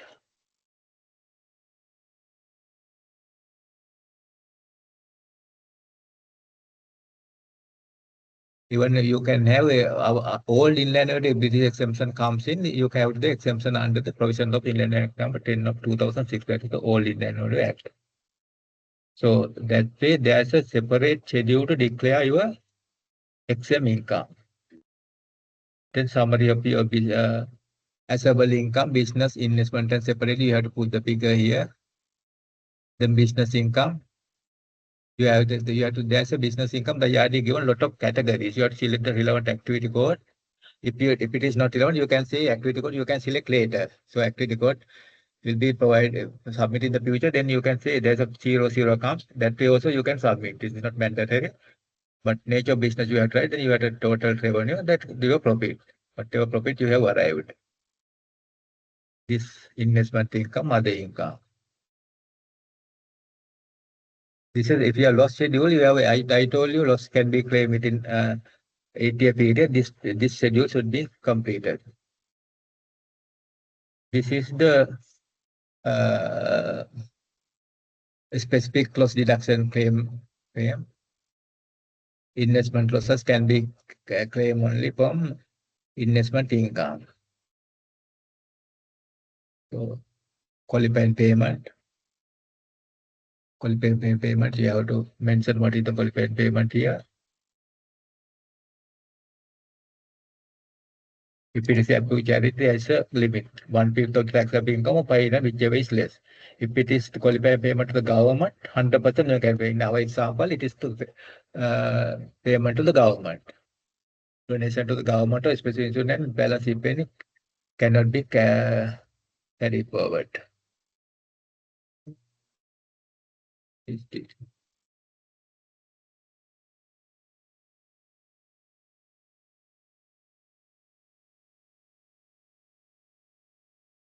These are not applicable to us. This tax computation sheet, then tax on taxable income sheet, then we have to show your tax working. Once you do the tax computation, you can fill all those things. Schedule 5, tax and remittance, that is if you are remittance, that's not applicable in our example. Final withholding payment, I told you, if there is a final withholding, there's a separate schedule, schedule 6. In that, you have to declare final withholding payment details. Then schedule 7, I told you tax credit. You can have foreign tax if you have foreign income. If the tax is deducted by other country, you can take it as credit. This other one, this relief, 60% of self-assessed tax. If you have refund in previous year, now 60% you can get before auditing by IRD. For example, if you have claim refund last year, this year you can claim 60% because that is not yet audited by the IRD. After IRD audit that refund, then it is finalized, then only you can claim 100%. Until then, it is allowed to claim 60% of refund claim in previous year. Then your tax paid on whatever tax you have paid, self-assessment tax payment you can put here. Then in this schedule, all the tax credit, withholding tax credit and everything you are declaring here. Schedule 7. Balance tax payable. Breakup of the final withholding payment tax. So that way.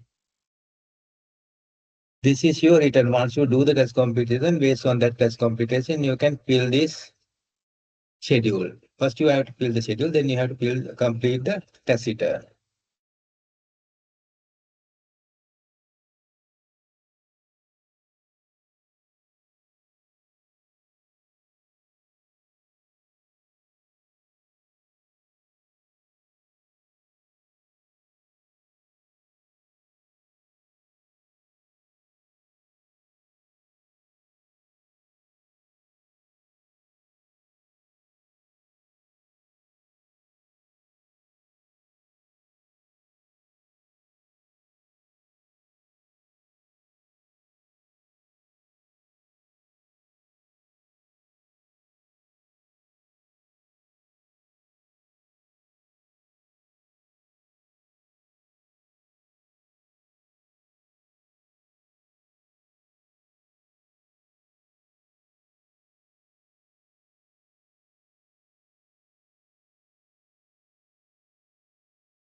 Today we have a XM income. I told you in Lanunac there are schedules separate per schedule, second schedule, third schedule, fourth schedule like that.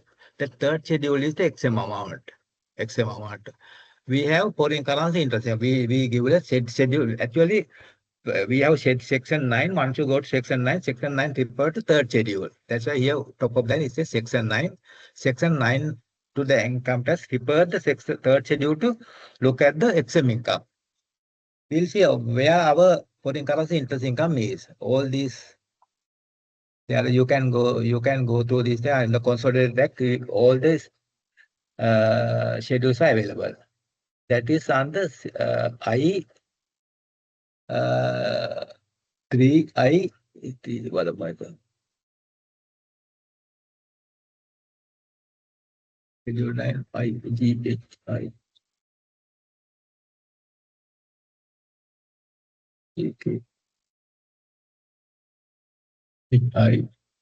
Then I say the interest accrued to divide by, then go you see this third category. Any person on money lying to his credit in foreign currency in any foreign currency account opened by him or on his behalf in any commercial bank or in any specific bank with the approval of the Central Bank of Sri Lanka or no after January 1st, 20. Because before that, actually, this foreign currency interest income also liable to income tax. After January 1st, 2020, also this was exempted from the Inland Amendment Act. Okay. So that's why I said the main act, there are amendments. You also have to look at the amendment act because something the main act this was liable. Now this is not liable. That's why Inland Act is always getting changed. So this first schedule, it is I think I shared the consolidated you have the can go to the third schedule. You can refer all this item exempt from income tax. This organization, for example, Government of Sri Lanka, authority, they are not liable to income tax, central bank, universities like that. For this organization, then diplomatic immunities law of similar law, IMF like that, those people, what their income is not liable in Sri Lanka. I told you, a gain made by resident individual from a realization of investment. This is applicable to everybody in asset. Does not exceed 50,000. There's a limit. If the gain is less than 50,000, you don't want to pay tax on that capital gain tax. Per month 50,000, annual 600,000. All these are there. Yeah, I told you if you tell your house, your living house, what is the category G? Schedule section 3 G.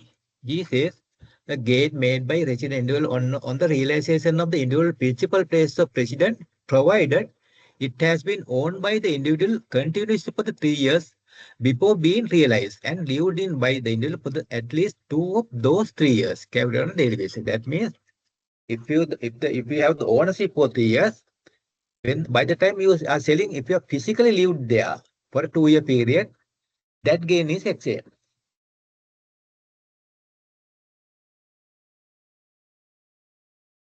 You can see. You can read this schedule and see, understand what are the amount exempt from income tax. So we have limited time period. We can't go everything.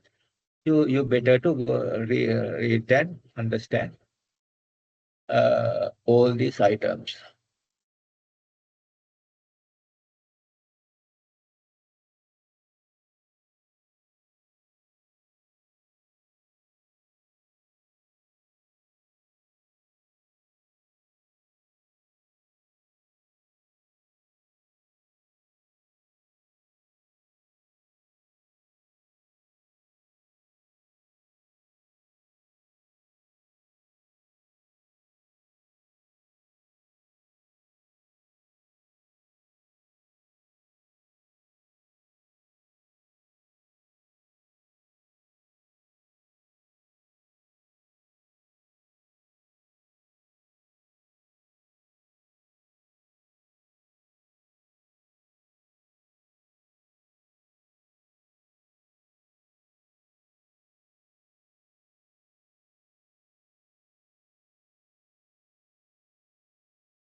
I told you this is the post schedule.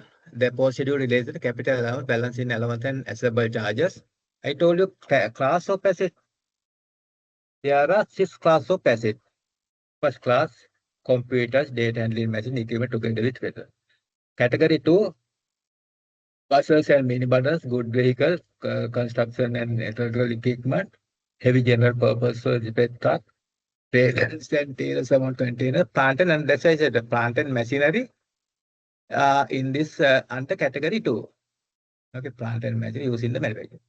Then category 3, railroad cars, incommodities and equipment, vessels, barges, trucks, and this type of water transportation equipment.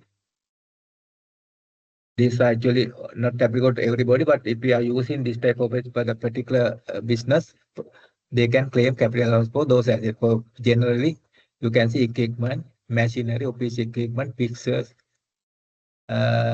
These thing come to normal business. So office equipment, but fixtures like that, equipment also, equipment and machinery. So category 3, because these all these categories here is 5 year period. The building for this one, building you can claim within 20 years. That's why they are taken a separate category class of asset. For intangible asset, I told excluding goodwill. If you know the period, for example, software you are purchasing, they say you can claim 10 years. Then within 10 years you can claim. Otherwise, you can claim it within 20-year period. Then capital allowance schedule, they first give the class and the class of the assistant depreciable. That's why for my example, I will share that to you. I have taken these classes for your better understanding. Then you know where I have taken these amounts. Then capital allowances, they give the formula. Then class, I told you 1, 2, 3, within 5 years you can claim. Item number 4 is 20 years. I told you this intangible asset, if you know the actual useful life of the intangible, or where the intangible asset is as an independent period, within 20-year period, you can claim that cost. That means even intangible asset, you can claim capital allowances. Category higher 6 actually for specific business, they have recently introduced, that is milking machines with latest technology used to manufacture of local liquid milk related product. To encourage that one, you know this 21 Act. Here you can see 21. The amendment come to the Inland Revenue. Until then, there was only five classes of asset. Other new class introduced. For this new class, they say you can claim within 2-year period. You can see. So actually, we use this table to calculate today capital allowances. So in my example, my detailed working, I have given what is the class, nature of the depreciable assets for your understanding. But for example, you can just take asset, if it is 5 years, you can give 1/5, then you can take the capital assets amount. So that is, for example, for a real, when you come to a business, when you are active for a finance, when you're handling financial, this thing, you can't do a proper way of this working. That's why we show you the way of doing that. But for exam purpose, you don't want to that type of detailed schedule, but simply you can do the working how you have arrived the capital allowances.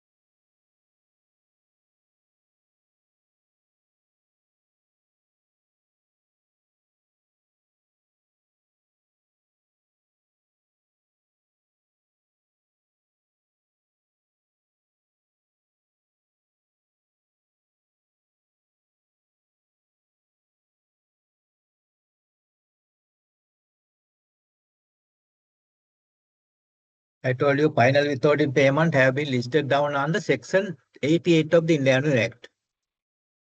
you can say here item number 1A is dividend paid by a resident company to resident person. So that's a final withholding payment.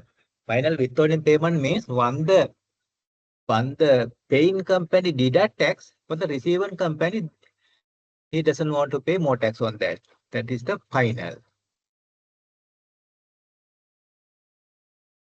If that party has not paid, then receiving party has to pay that tax. So you can go to the schedule 8 basically.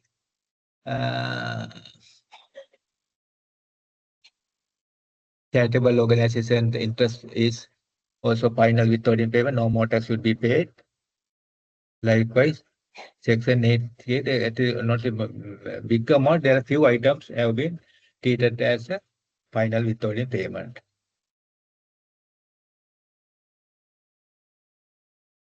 In our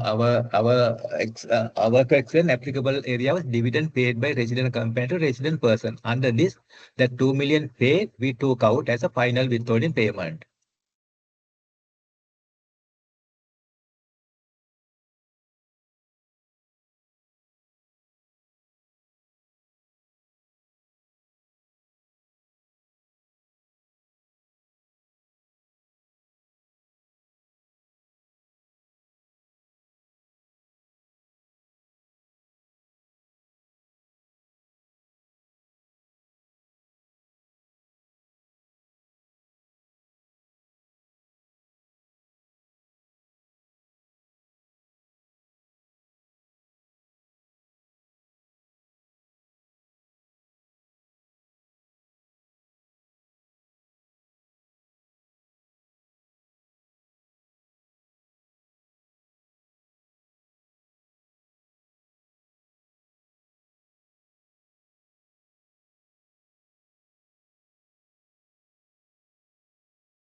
So I will share this work. This is the detailed one. You can go through this one. You can try to understand the logic of here. As I told you, not here. We have not three. We have taken detailed P&L in one side. We have categorized in this manner. After that, for investment income, we took here whatever in investment income. We take out the XM combined, and then ultimately the 70,000 only remaining. That is also we took at the part and parcel of your business income. Then we calculate our business combination. Same I told you that Section 8 format. Okay, we have sale of goods, export and local. So we have a small in investment income. If you don't take here, you can take it as separate, but the payment paid to the government is same because this one also you have to apply 30%. So once I do that working, you can under main deduction, interest expenses, these things we can separately take. The capital allowance you have to separately calculate it, that one, that capital allowance schedule. That's why I told for this format, you can do this thing. Then this is the logic here you can see, I told you, you can get this acquisition cost, number of years, then that means 1/5 only available to claim. Once you claim this capital allowance, no balance payable for the next year. Then what happens is once you do this type of schedule, nothing is missed.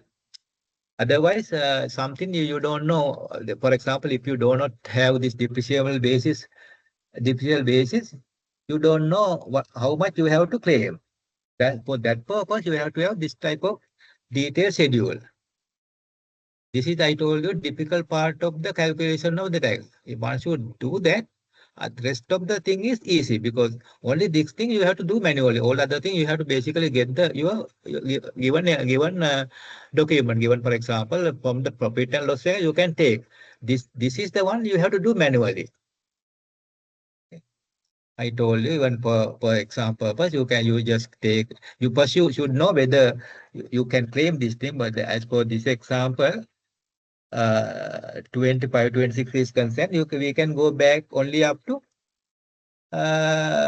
21, 22. That's after period. For example, 2021, if we had a building, yes, we can claim. Then there is a balance. In this example, we have given asset purchase from 2021. For example, if 2021, if there's a building, for that building, we can claim because for that building, then there should be this year 16 years. For that, then we have 15 years more. Then for that part, we can claim. So that way, for example, if you are building for long term, you should have a proper schedule like that. Okay. This I told you this example is to just to know whether under section 18 financial cost restriction there, then you can go 4 times of your share capital and reserves. So in this example, you have borrowed 160 million, but you can go 420 million. Therefore, total interest can be claimed. I will share this thing with you. And then you can go to, because you can understand logic. But first logic is we are starting from net profit before tax. With net profit before tax, everything is included, except income, liable income, everything. That's why we are adding back and deducting. Here we are starting from your revenue. Once you starting from revenue, you are deducting whatever you can deduct. For example, from the top side you have revenue, other side expenses. From expenses, you are getting only the allowable expenses only. So you don't want to add back disallowed expenses because you are not starting from net profit before tax. You try to understand. Both ways we have come to same taxable income. Okay, we have come to the same taxable income. I will share this working, then you can go through and you can understand.